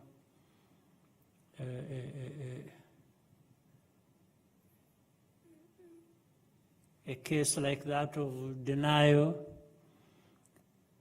which had never been the case before. I think we can only appreciate the development and say maybe more should. You know, so many things have been developing that are interesting. You remember recently the case of Kabuga himself, who had been very evasive, and the arm of justice could not reach him for a long time. And not because he has some supernatural powers, but because he was just being protected by some people. But in the end, a breakthrough was made. The same place maybe where the same people were protecting him could no longer protect him, and he's going to face justice. So the same thing. I think over time, it has taken a long time, very long time, but I think the truth and reason and may continue to prevail.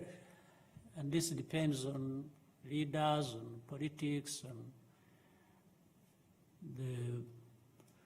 so it's a good thing, and we hope more could follow, because there are more cases of this nature that need to be paid attention to.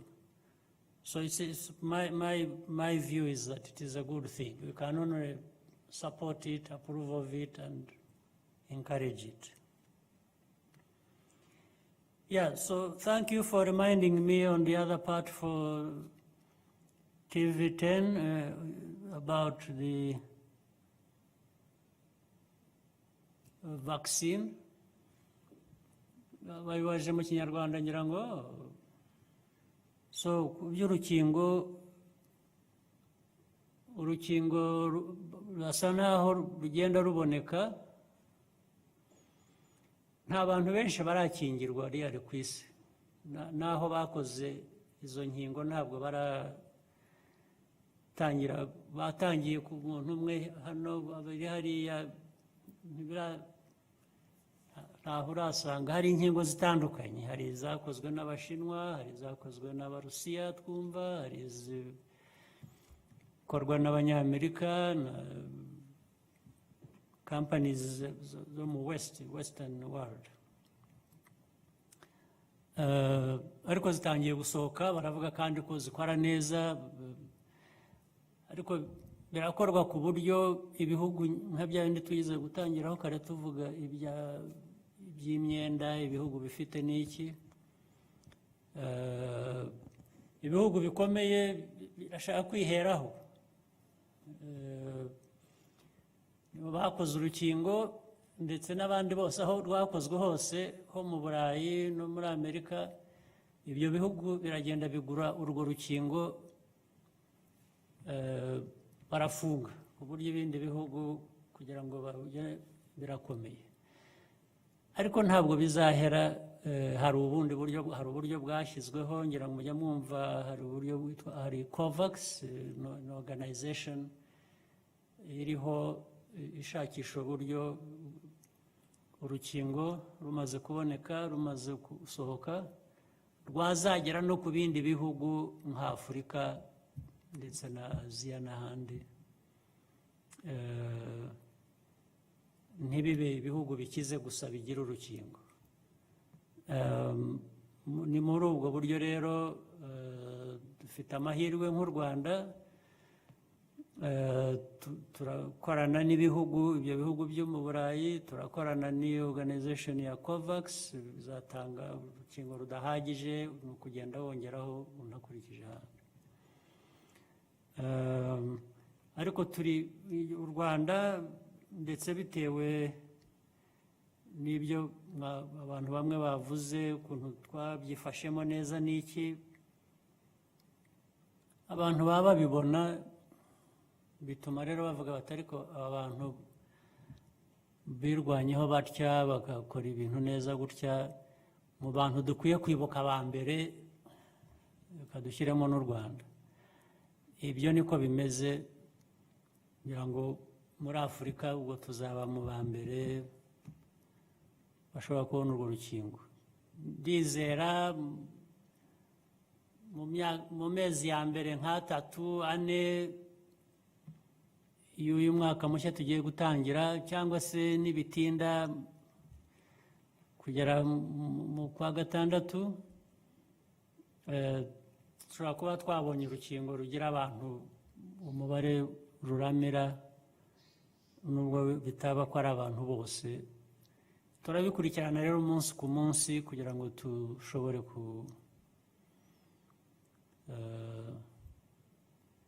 njye nsanzwe mfite n'indi nshingano kuri Afurika. Abanyafurika banshinze gukurikirana ibintu bijyanye n'ubuzima muri Afurika hose, uko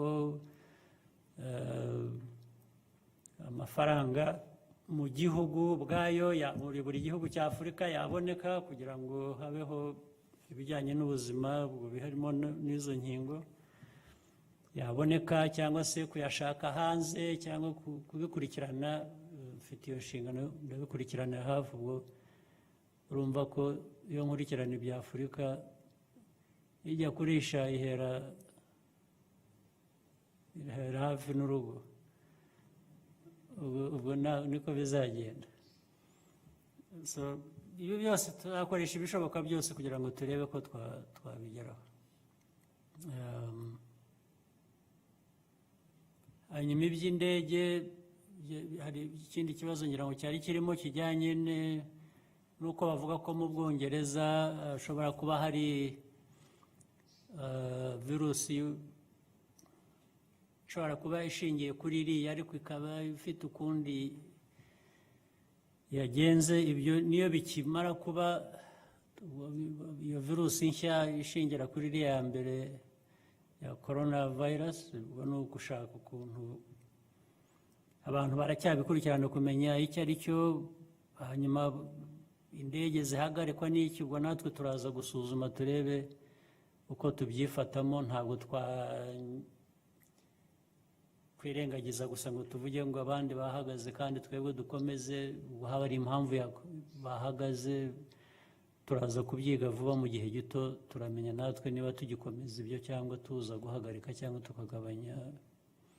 Ariko ubwo n'iby'iyo virus nabyo biraza kuba bikomeza gusobanuka kurusha uko bimeze ubu ngubu.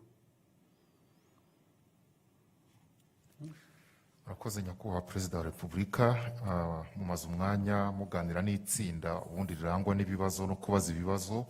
Ndagira ngo twumve impumeko noneho iri mu baturage hirya no hino mu turere, ariko nabo ntibibujije ko batanga ibibazo, batanga ibyifuzo cyangwa se ibitekerezo. Mubitwemere twahera hari Igicumbi.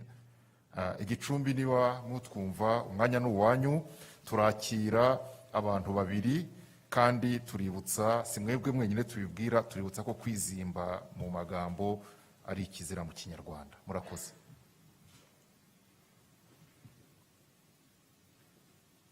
Murakoze Nyakubahwa Prezida wa Repubulika, banyita Tirwomwe Isa, nkaba ntuye Gatuna mu murenge wa Cyumba. Turabashimira Nyakubahwa Prezida wa Repubulika kuri gahunda nziza y'imishinga itandukanye mwageneye abatuye imipaka, yaje ari igisubizo kuri serivisi nyinshi twajyaga gushaka mu bihugu duturanye. Nyakubahwa Prezida wa Repubulika, turabashimira kuri gahunda ya Girinka Munyarwanda. Muri Gicumbi twayigize yacu, ubu dufite umusaruro uri hejuru cyane ku buryo dukenera uruganda rwo gutunganya ayo mata. Nyakubahwa Prezida wa Repubulika, aborozi ba Gicumbi twashoboye gukusanya miliyoni 362 kugira ngo dushobore kubaka urwo ruganda, ariko dukeneye inkunga yanyu Nyakubahwa Prezida wa Repubulika kugira ngo urwo ruganda rushobore kubakwa. Murakoze Nyakubahwa Prezida wa Repubulika. Nibyo rwose cyane cyane ubwo mwahereye ku nkunga yanyu, mwashyize hamwe imbaraga zanyu mukabona ayo mafaranga arenga miliyoni 300, biratworohereza kubakira aho ngaho tukabaha icyo mwifuza.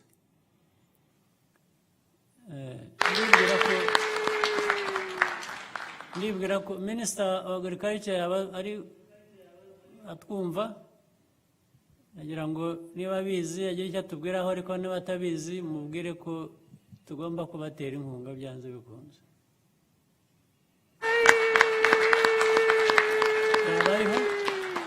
Nyakubahwa Prezida wa Repubulika, Minister wa Agriculture muri KCC ngira ngo yagira icyo abivugaho. Wamubwira ka munota umwe. Murakoze Nyakubahwa Prezida wa Repubulika, KCC, umwanya n'uwanyu Honorable Minister. Murakoze Nyakubahwa Prezida wa Repubulika, nibyo koko twari dufite ikibazo cy'isoko ry'amata. Nkuko babyumvise kuwa mbere w'igishize hagiye kujyaho uruganda runini rwo kugira ngo isoko ry'amata ribashe kuboneka. Rizaba rifite ubushobozi bwo kwakira amaritiro 500 ku munsi. Abantu ba Gicumbi rero tuzakorana nabo kugira ngo turebe icyakorwa, ari ukuhera kuri ayo mafaranga bafite bagakora urwabo cyangwa bakajya no muri iryo soko ryagutse rimo rigenda riboneka. Murakoze. Ariko twumvikane kuko bashobora kurukora nta n'icyababuza, ntaho binyuranya n'urwo ruganda runini. Bashyiraho urwo rwabo ruto rungana nk'uko bashoboye, twatera inkunga noneho bakajya bashyira mu ruganda runini ahubwo niba bishoboka. Sinzi na ubwo rero basezeranye, tumenye ngo ni bashaka ko baha isezerano ry'uko. Nibyo Excellency, tuzakorana nabo kugira ngo ubushobozi bwabo nabo bwo guprocesinga bushoboke. Ubu ngubu bari bafite ubushobozi bwo gutunganya amata ku buryo bwa pasteurization, ariko tuzareba uko nabwo bwakongerwa. Murakoze. Byari turarebana nabo dusanzwe dukorana kugira ngo bisobanuke. Mwaka utaha. Murakoze Excellency kuri iyo nkunga mubateye.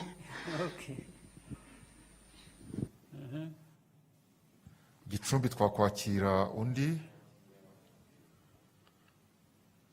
Murakoze Nyakubahwa Prezida wa Repubulika, nitwa Aime Christine Umuraza, ndi umuturage w'umurenge wa Byumba.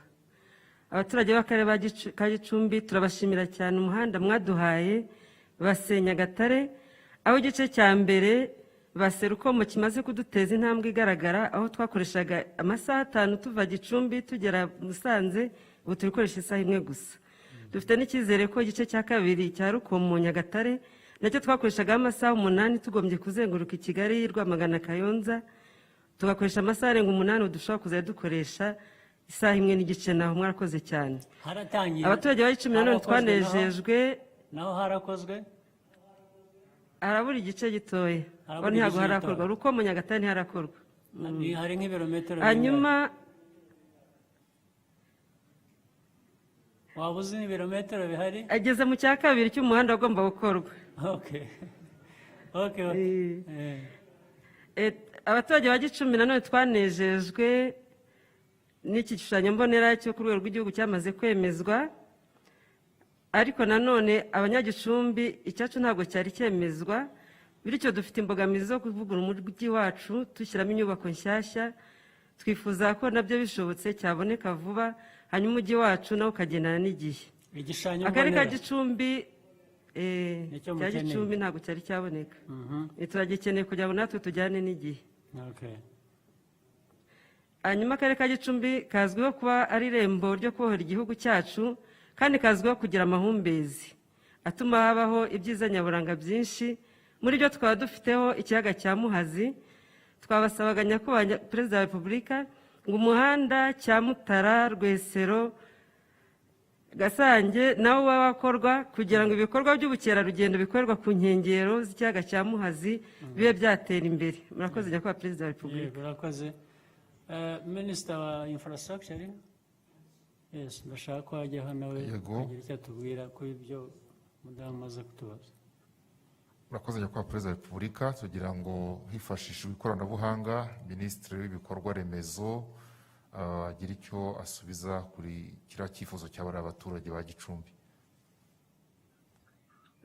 Murakoze Nyakubahwa Perezida wa Repubulika kumva ijambo. Icyambere igishushanyo mbonera cya Gicumbi kigera he, kimera gite? Igishushanyo mbonera cya Gicumbi cyo kiri hafi kurangira, kizarangira mu kwezi kwa kabiri, koko hariho akazi kagomba gukorwa gushyiramo ruriya rwibutso hariya ku Murindi. Hariho nanone n'igishushanyo n'isoko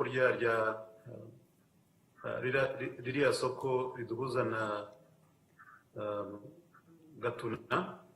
Ibyo nibi byakoze modification zabyo, baravuga ko kirangiye mu kwezi kwa kabiri, kizaba kirangiye ku buryo icyo gihe kizemezwa noneho kigashyirwa mu bikorwa. Hanyuma iby'imihanda mu magambo make nayo. Hanyuma ku muhanda uriya uva Base kugera kuva Base kugera Gicumbi hariya wararangiye, mu by'ukuri hasigaye akantu gatoya, n'imihanda yo mu mujyi nayo izakorwa nk'uko bari banabivuze, ni ibirometero 51. Hanyuma nanone uvuye hariya Rukomo kugera Nyagatare ni ibirometero 73, nabyo bigeze kuri 70%. Ahangaha tukabona yuko bizarangira igihe nk'uko byari biteganijwe, kandi uwo muhanda harimo none no gukora imijyi nanone nk'uwa Nyagatare kugira ngo nabo tubunganire nk'uko mwagiye muri dusaba Nyakubahwa Perezida wa Repubulika. Igihe byagomba kurangirira ni ryari? Uvuze ngo umwaka utaha mu kwezi kwa 4 turabona ko uwo muhanda uzaba urangiye Nyakubahwa Perezida wa Repubulika. Okay, then kuri Base na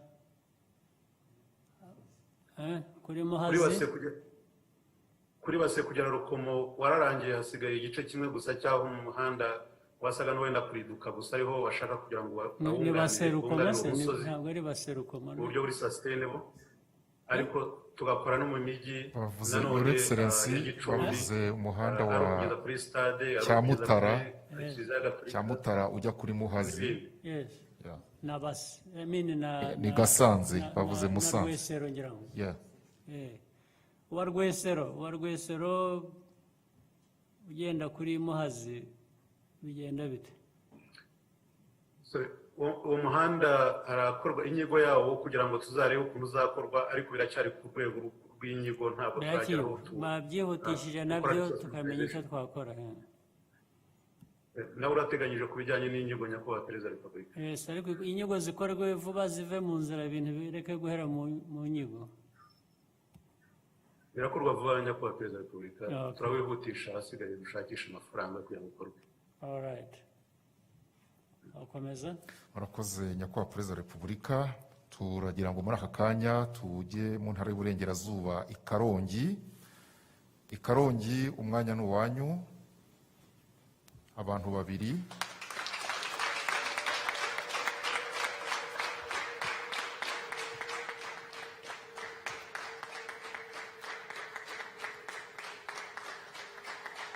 Bravo.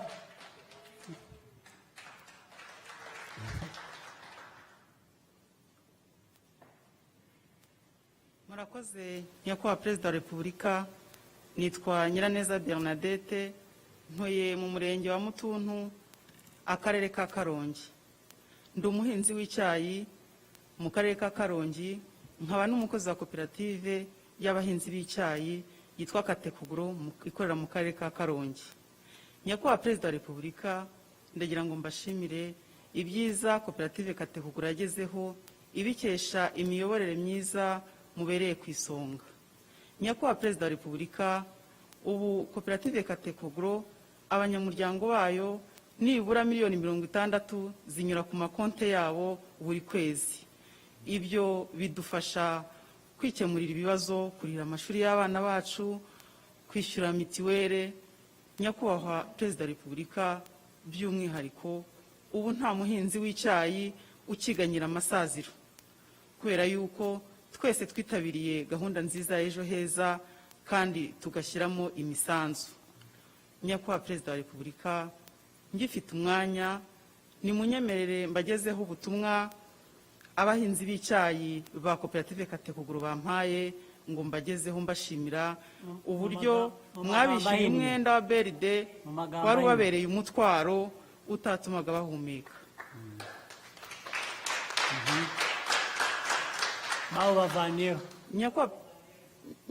Yego.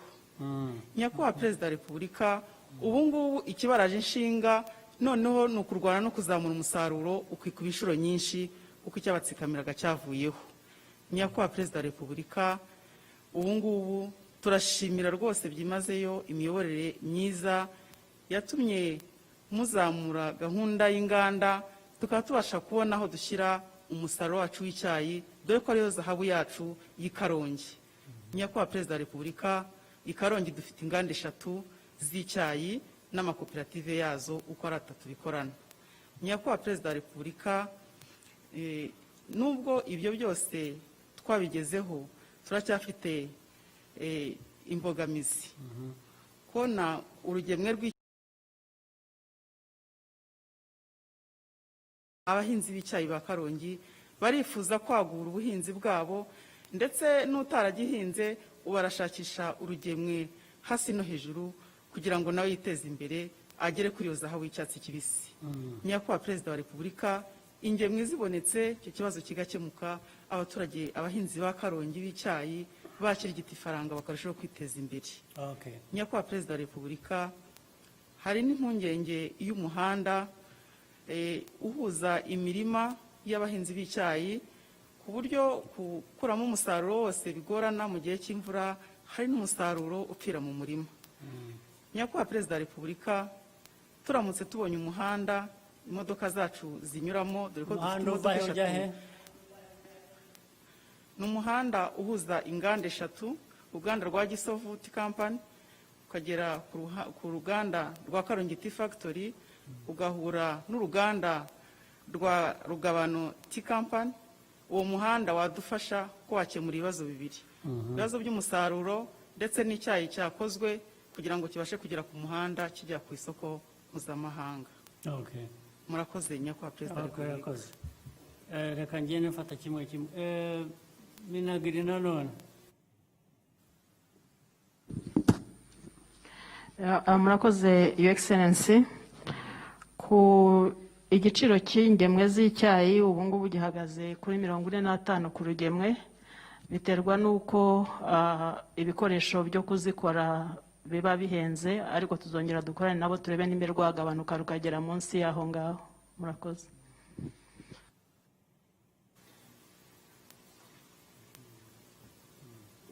ubwo bigenze bitewe none niba uko igiciro kimeze ibyo ari byo byose babona ko kiri hejuru, ubwo tugomba gushaka uburyo. Icyambere ubundi ingemwe zo ziraboneka. Yego ziraboneka, Your Excellency. Biba yego kubera ko ziva n'ubundi ku byayi biba bihari, hari ibyayi biturukamo aside zikajya mu bihoho bavuga ko byaba bihenze n'iki. Hari amakoperative amwe n'ubundi dufasha tukabaha ibihoho byo kuzikoreramo, hakaba nayo tudafasha cyane cyane nk'iriya ya Rugabano, kubera yuko uburyo rukorana n'uriya mushoramari Ironwood, tukaba twabonaga yuko aho ngaho leta itari ikeneye kujyamo gukora iyo investment, ariko twareba nabo tukareba nimba aho ariho hari ikibazo tukongera tukagikemura. Niba muvugana na Ironwood mwari mukwiye kuba buri umwe azi icyo akwiriye kubakora, ntabwo ari ukubikeka gusa ngo Ironwood azabikora cyangwa leta izabikora. Mugomba kuba hariho communication ituma buri wese amenya icyo akwiriye kubakora. Yes, Your Excellency, communication irahari. Ayo mafaranga 45 y'urugendo ubundi niyo yari moyenne y'igihugu cyose kugira ngo tubone yuko biri affordable, ariko ubwo babona yuko bikibabangamiye tuzumva icyaba gihenze kirimo kugira ngo twongere tugikemure. Muzabyige neza, mufatanye n'undi wabafashaga, mwumve mumenye neza. Icyangombwa ni ugushaka igisubizo cy'ikibazo gihari. Hanyuma ku by'imihanda hari icyo biziho, ntabwo nirwa ngomba kubaza. Ku by'imihanda turimo turakorana na Minisiteri y'Ibikorwa Remezo. Imihanda yo muri Rugabano hari yatangiye gukorwa. Muri Gisovu naho twakoranye na Minefra na Minisiteri ishinzwe ibikorwa by'ubutabazi. Hari umuhanda nawo ugiye kuhajya. Ubundi Gisovu niho hari hababaje cyane, ariko naho biri muri pipeline bizakorwa. Mugerageze ufatanye n'abikorwa remezo mu byihutishe, murebe ko byava mu nzira nabyo ntibikomeze kuba ikibazo.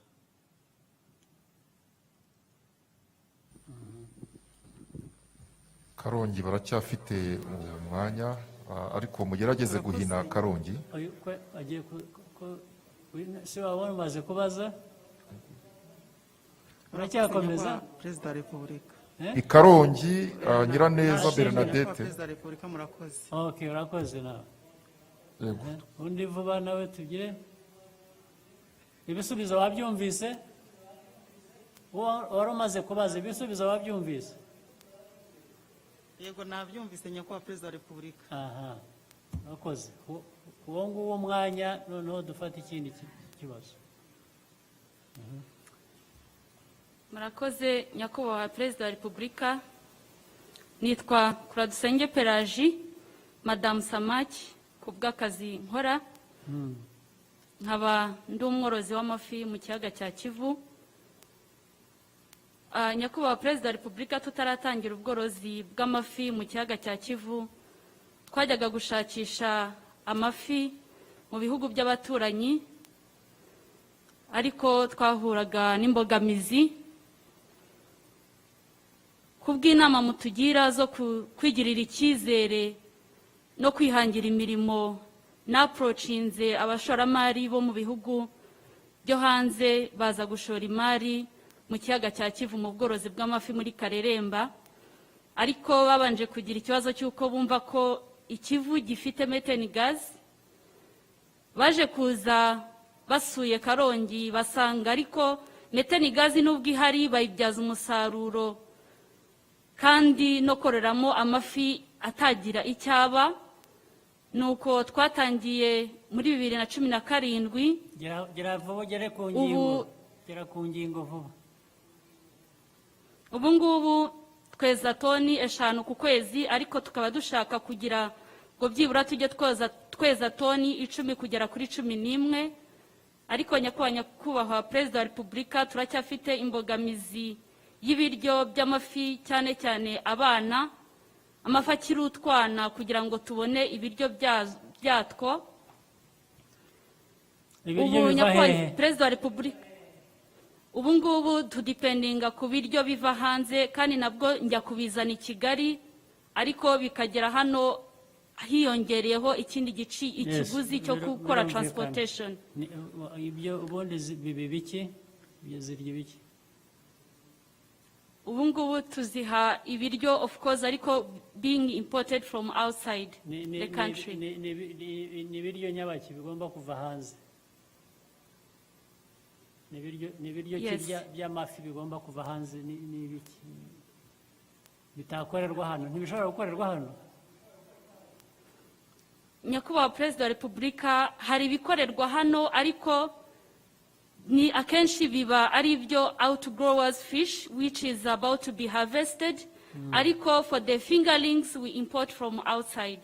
Ndavuga ibyo biva hanze ntabwo bishobora gukorerwa hano mu Rwanda.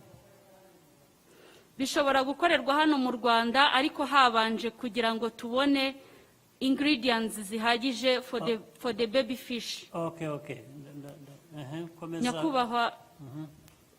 Nyakubahwa Perezida wa Repubulika tukaba ubu ngubu i Karongi hano amahoteli y'i Karongi akonsuminga amafi ari fresh kandi dusagurira n'isoko rya Gisenyi na Kigali naho turahagemura. Ubu ngubu na neighbors countries tubaha amafi tukabanaboroza abana b'amafi. Ariko ikibazo cyawe ni ugushaka kongera umusaruro kandi harimo imbogamizi y'ibyo kugaburira amafi matoya. Yes, Your Excellency. I have achieved a lot.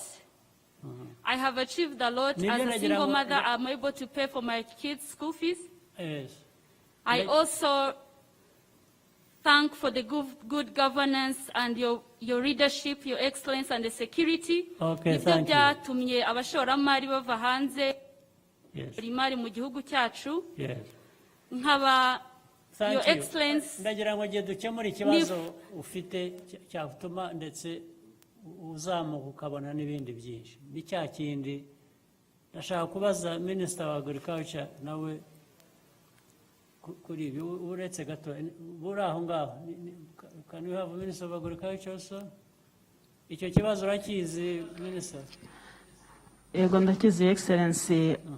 Itandukaniro ry'ibiribwa by'amafi hagati y'amafi akuze n'abana nuko abakiri batoya basaba ibifite proteine nyinshi kurushaho. Hari inganda rero zibikora, uruganda rwa Rwamagana, uruganda rwa Huye ndetse n'urundi ruri muri special economic zone, ariko nzareba neza ikibazo gituma batamusuplyinga noneho tubashe kumufasha. Kuki bigomba kuva hanze se noneho ni ibiki nyine? Ntekereza yuko wenda yaba ashaka ibyiza kurushaho cyangwa se akaba ariho byaba bihendutse kurushaho. Ibyiza kurushaho se mwebwe kuki mutabikora nyine mwe muzira ibyiza kurushaho?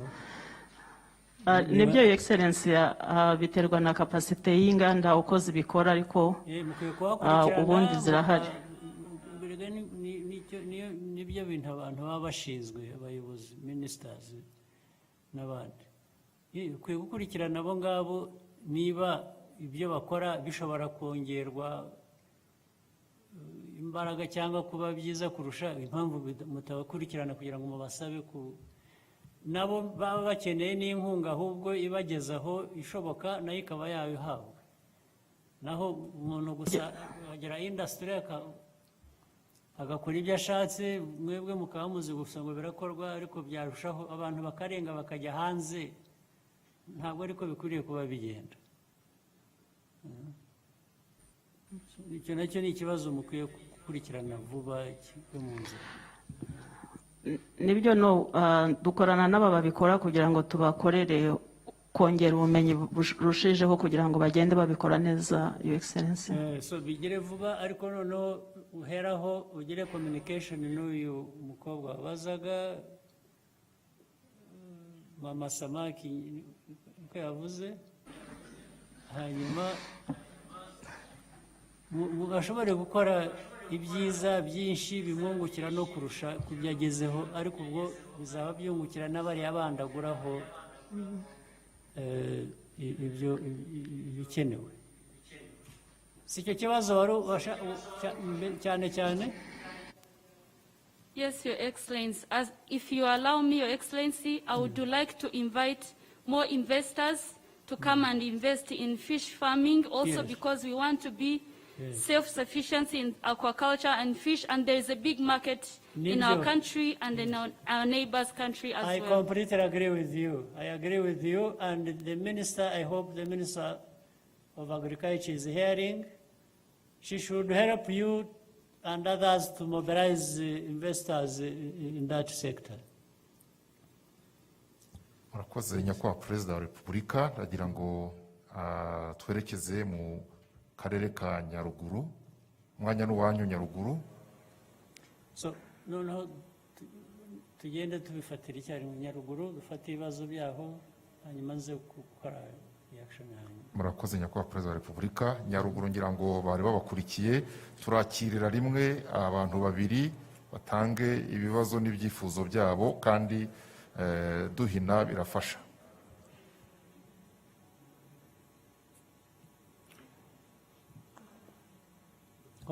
Nyaruguru twabahaye umwanya.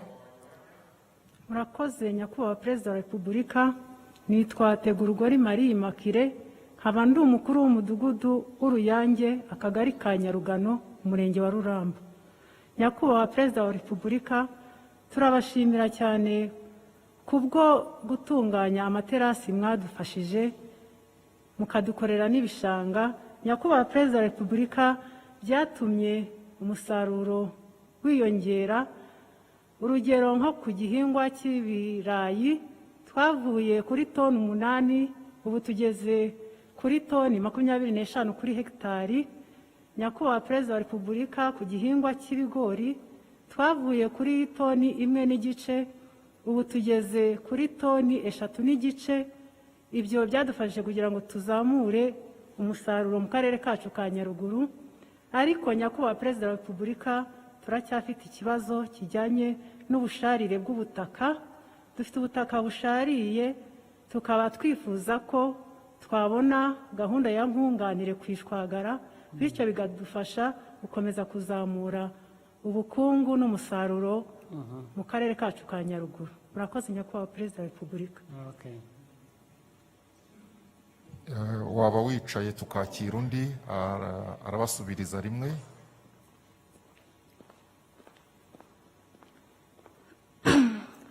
Murakoze Nyakubahwa Perezida wa Repubulika, nitwa Mukashyaka Josephine, umurenge ni Nyabimata, umwe mu bapfakajwe n'ibitero bya Efureni umwaka wa 2018. Nyakubahwa Perezida wa Repubulika, abaturage b'akarere ka Nyaruguru turabashimira umutekano dufite ubu.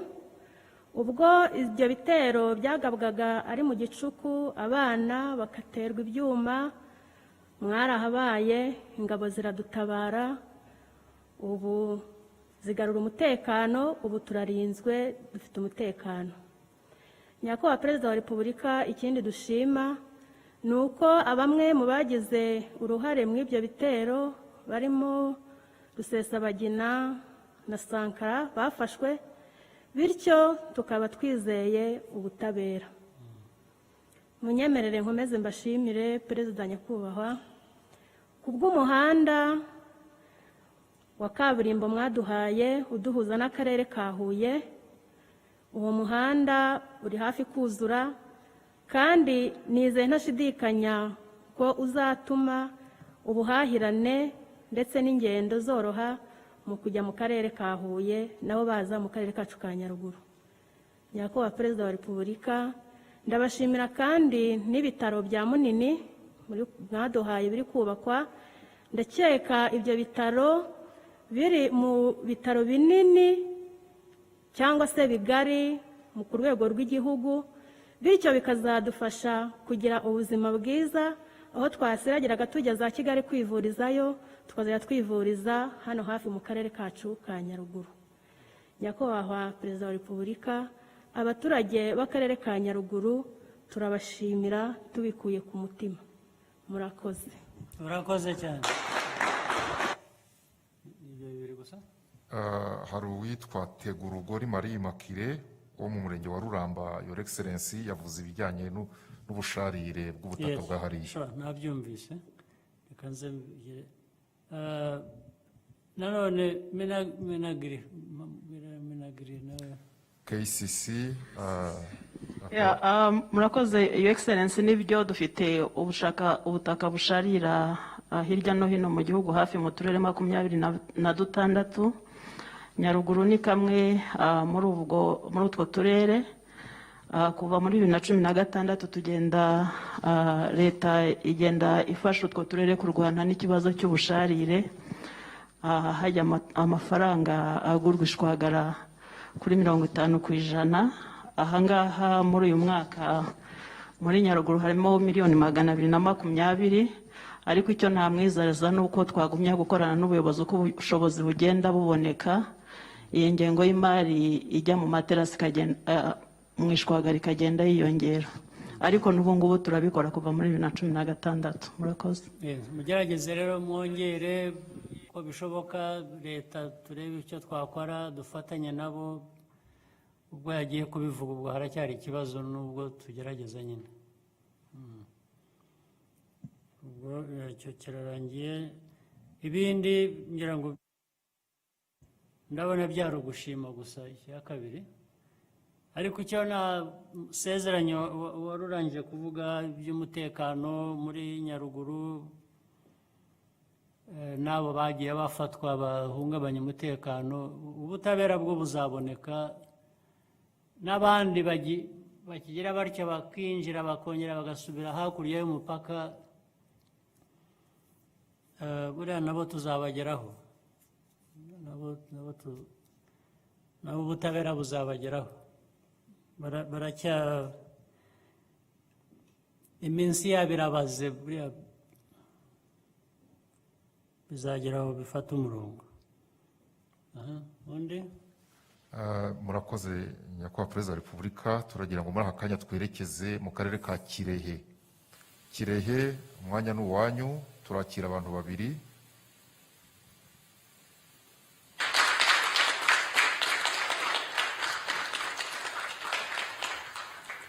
Murakoze Nyakubahwa Perezida wa Repubulika kuba mumpaye aka kanya mvugane namwe. Amazina yanjye ni Twimane Jidia, nkaba ndi umuturage wo muri Kirehe, nkaba nkora ubucuruzi bw'imyaka muri aka karere ka Kirehe, nkaba ndi umudamu witeje imbere. Nyakubahwa Perezida wa Repubulika, mbanje kubashimira uburyo mwadufashije ku bijyanye n'inyongeramusaruro muri aka karere ka Kirehe. Twiteje imbere, ubu dufite ubwaniko tukagira n'ubuhuniko bw'imyaka yacu. Ariko Nyakubahwa Perezida wa Repubulika, dufite ikibazo cy'imbogamizi cy'umuhanda uva Cyunuzi ukagera Gahara, kandi uwo muhanda niwo tunyuzamo umusaruro wacu kugira ngo tuwugeze ku isoko. Twabasabaga yuko mwadufasha mu muhanda ugakorwa kugira ngo ibicuruzwa byacu bijye bigera ku isoko. Uwo muhanda uwo muhanda ukora ku karere ka Ngoma, ukongera ugakora ku mupaka w'igihugu cy'abaturanyi cy'u Burundi. Nyakubahwa Perezida wa Repubulika, mudufashije umuhanda ugakorwa, ubucuruzi bwacu bwakomeza gutera imbere ndetse natwe tugakomeza kwiteza imbere. Cya kabiri, nshimira Nyakubahwa Perezida wa Repubulika, akarere kacu ka Kirehe mwakagize kamwe mu mijyi yunganira umujyi wa Kigali. Ariko Nyakubahwa Perezida wa Repubulika, dufite ikibazo cy'amazi muri aka karere ka Kirehe. Twabasabaga mumudufashije tukabona amazi ahagije, byatuma dushobozana kwiteza imbere ndetse tukagira komeza gukora ibikorwa by'iterambere. Amazi ni make ntaboneka. Amazi ni make. Nyakubahwa Perezida wa Repubulika, nkatwe abaturage b'akarere ka Kirehe twiyemeje ko tugomba gufatanya n'inzego za leta muri ibyo bikorwa byose, nk'uko n'ubundi dusanzwe dufatanya mu bikorwa byo kubaka amashuri n'ibindi bikorwa byose. Ndabashimiye Nyakubahwa Perezida wa Repubulika, murakoze murakarama. Kirehe, twakira undi, amazina yanyu hanyuma mujye ku gitekerezo.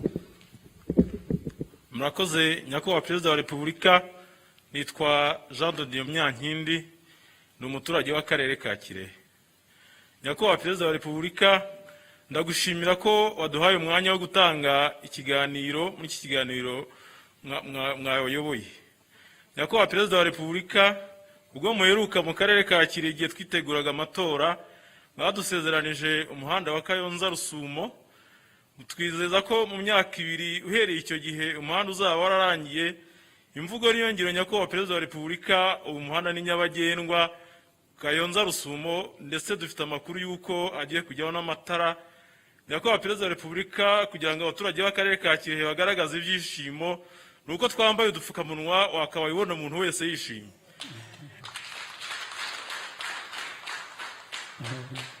Nyakubahwa perezida wa repubulika, muri iryo korwa ry'umuhanda ariko hari ibitaranogejwe neza, nk'amazi ava mu mihanda aragenda atwara ubutaka bw'abaturage. Tukaba twifuza ko mwatubonera umuti urambye nyakubahwa perezida wa repubulika. Nyakubahwa perezida wa repubulika, akarere ka Kirehe kari mu turere twabonye umuriro 2012, ariko ku bufatanye bwa stage hari imitungo y'abaturage yangirijwe. Hashize imyaka 8 nyakubahwa perezida wa repubulika yarabaruwe, ariko ibijyanye n'ingurane ntago tuzi iyo byaheze. Murakoze nyakubahwa perezida wa repubulika. Umuhanda babibaruye hakorwa iki? Babaruye iyo mitungo bakurikije byari byangirijwe. Byangijwe ni amashanyarazi. Aho banyuraga bashinga amapoto n'insinga z'amashanyarazi, hari imitungo y'abaturage yangirijwe. Okay. Minister of Infrastructure. Minisitiri w'ibikorwa remezo. Yes. Murakoze nyakubahwa perezida wa repubulika.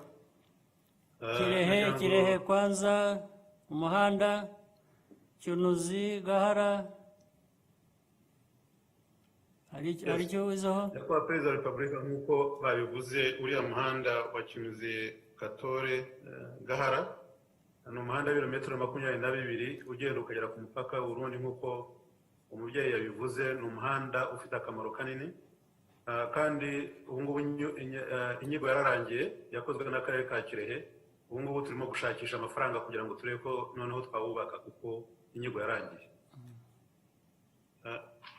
Ikindi cya kabiri nyakubahwa perezida wa repubulika, icyo bavuze ni ikijyanye n'amazi. Aya mazi turenda kwagura uriya muyoboro wa Karenge, baduhaga cubic meters 15 tukagira 35. Niyo mazi dushaka kugira ngo tuyobora agenda abafashe kugira ngo ibihumbi y'abaguma yaba na Kirehe. Uravuga mu bihumbi cubic meters, ubundi tanga amazi 15 bya cubic meters y'amazi, ariko ubu ngo turashaka kugira ngo tuwagure tugeze ku 35 kugira ngo tubone amazi yiyongera, noneho ayo ngayo akomeza afashe Ngoma. Murashaka kubikora ryari? Biri muri plan yo kugira ngo bikorwe mu mwaka utaha nyakubahwa perezida wa repubulika. Mwaka utaha uravuga uyu w'ibihumbi 2021? Ndavuga kalenda koko tugiye gutangira stade yawo, noneho muyikore vuba, muyihutishe, ariko muyikore vuba, muyihutishe. Nibyo nyakubahwa perezida wa repubulika. Mwaka utaha bireke kuba umwaka utaha gusa. Mwaka utaha ni kera. Byihutishe umwaka utaha bizabe bikorwa kandi bitanga amazi. Nibyo your excellency. Hanyuma undi komeza. Ku kijyanye n'amashanyarazi, hari amashanyarazi yakorewe hariya mu gihe cyashize, igihe twari tugifite EWASA itaratandukanywa na amazi n'amashanyarazi. Habaye ikibazo kinini cyane, ubu nibwo barimo bakora ibarura kugira ngo tumenye neza assessment y'abantu bagomba guhingurane, ariko tumaze kubisuzuma amafaranga bashyize ku ruhande ku buryo bavuga bati niturangiza akazi azaba yishyuwe bitarenze mu kwezi kwa 5 kumwa gutaha. Ariko ngo baracyakora assessment kugira ngo bamenye neza kuki assessment igomba gutwara igihe kinini, amezi menshi? Nyakubahwa perezida wa repubulika, byagiye biza mu bice ariko abantu ntibamenye ibyo ari byo. ku buryo compensation ariko mwebwe nk'abayobozi mukwiye kubimenya, ntabwo byaza abantu ntibamenye ibyo ari byo. Kubera iki? Ibyabaye byarabaye, hari ababishinzwe kubishyira hamwe bimenyekana bikamenyekana kuki bigomba gutwara igihe kinini. Mwebwe ubwanyu abayobozi mwabikurikiranye mukamenya ikidahari se n'iki. Uravuga ko bizi ariko bikaza gusa biva hehe? Ntibiva ku babikoze, si bo muyobora, kuki bitakorwa ngo birangire? turakorana n'akarere nyakubahwa perezida wa repubulika kugira ngo imibare tuyuzuze noneho bahite bishyura. Yes, ariko icyo gihe cyanyu mutwara, igihe mutwara ni kinini cyane, mutwara igihe kirekire cyane, ntabwo bitari ngombwa. I don't see why you are comfortable with taking so long. Ikibazo kiri aho kitarangira mu mezi makeya ni iki, cyangwa no mu byumweru? Turabyihutisha nyakubahwa perezida wa repubulika ku buryo aho birangiye turakorana n'akarere kugira ngo tubirangize. Buri kintu cyose mu gihe amezi n'icyari gukorwa mu minsi mike cyangwa mu byumweru mugomba kugiha amezi. Birangire, bikorwe vuba birangire. Uravuga ko n'amafaranga ahari. Amafaranga arahari, ubundi niyo aba ikibazo. Amafaranga ubundi niyo akwiye kuba ari ikibazo, ariko noneho muravuga ko ahari. Ubu gukora assessment y'ibyakozwe cyangwa ibyabaye nicyo kigiye kuba ikibazo. Turabyihutisha bive mu nzira. Turabyihutisha. Hanyuma amazi ngo atwara uyu muhanda, mukoze umuhanda ariko amazi ava mu muhanda arica ibindi bintu. Ubwo hari ikintu kitujuje neza nacyo wari ugisimbuze. Nyakubahwa perezida wa repubulika hariya wambuka uva Ngoma ujya Kirehe, aho ngaho hari aho amazi atayoboye neza ku buryo agomba gukurikiranwa kugeza mu Kabande. Ikampani itwubakira ifatanyije na NTD ubu ngubu nibo barimo babikora, ariko nabyo ntabwo tuzakira umuhanda kugeza igihe bitabanje kurangira. Ako ni akazi tuzi kandi karimo gakorwa, kararangira nako vuba. Bikorwe bive mu nzira nabyo. Murakoze Your Excellency.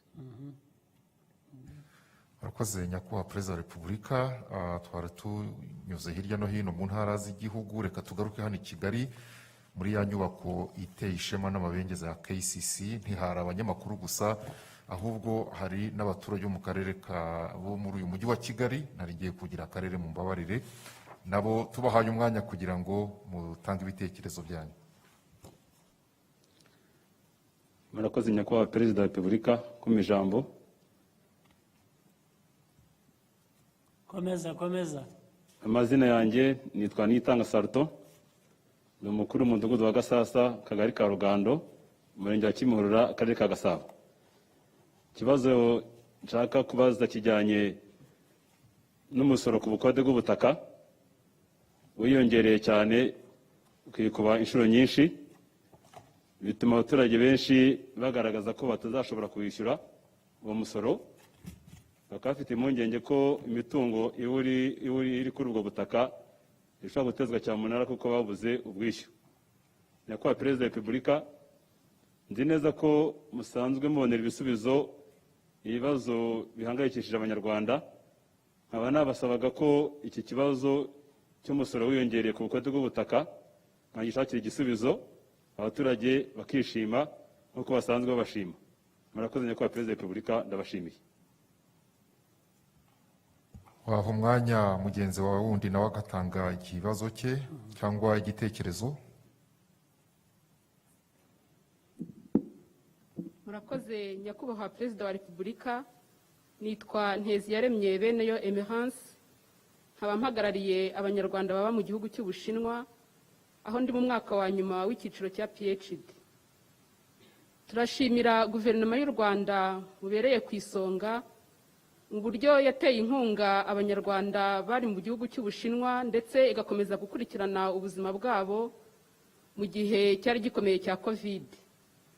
Tunabashimira by'umwihariko uburyo mwadufashije tukabasha gutaha mu gihugu mu gihe ingendo zari zitaremererwa gukorwa. Ibi bidushishikariza kandi byashimangiye urugero mudahwema kuduha ko gukunda igihugu ari wo musingi nyakuri w'amajyambere nyayo, kandi ibi byashimangiye ko buri munyarwanda wese agomba guha agaciro icyizere ku bayobozi. Murakoze Nyakubahwa Perezida wa Repubulika. Mu Bushinwa wigaga iki?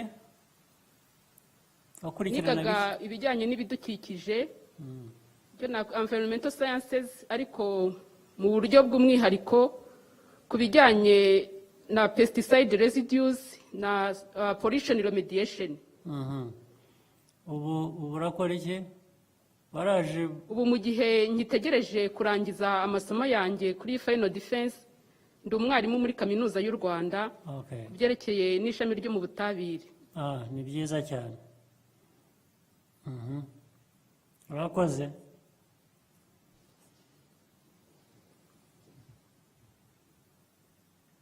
Your Excellency, naho twafashe babiri, hari Niyitanga Sarton wavuze ikibazo cy'imisoro y'ubutaka, hanyuma n'uyu watangaga imisoro y'ubutaka.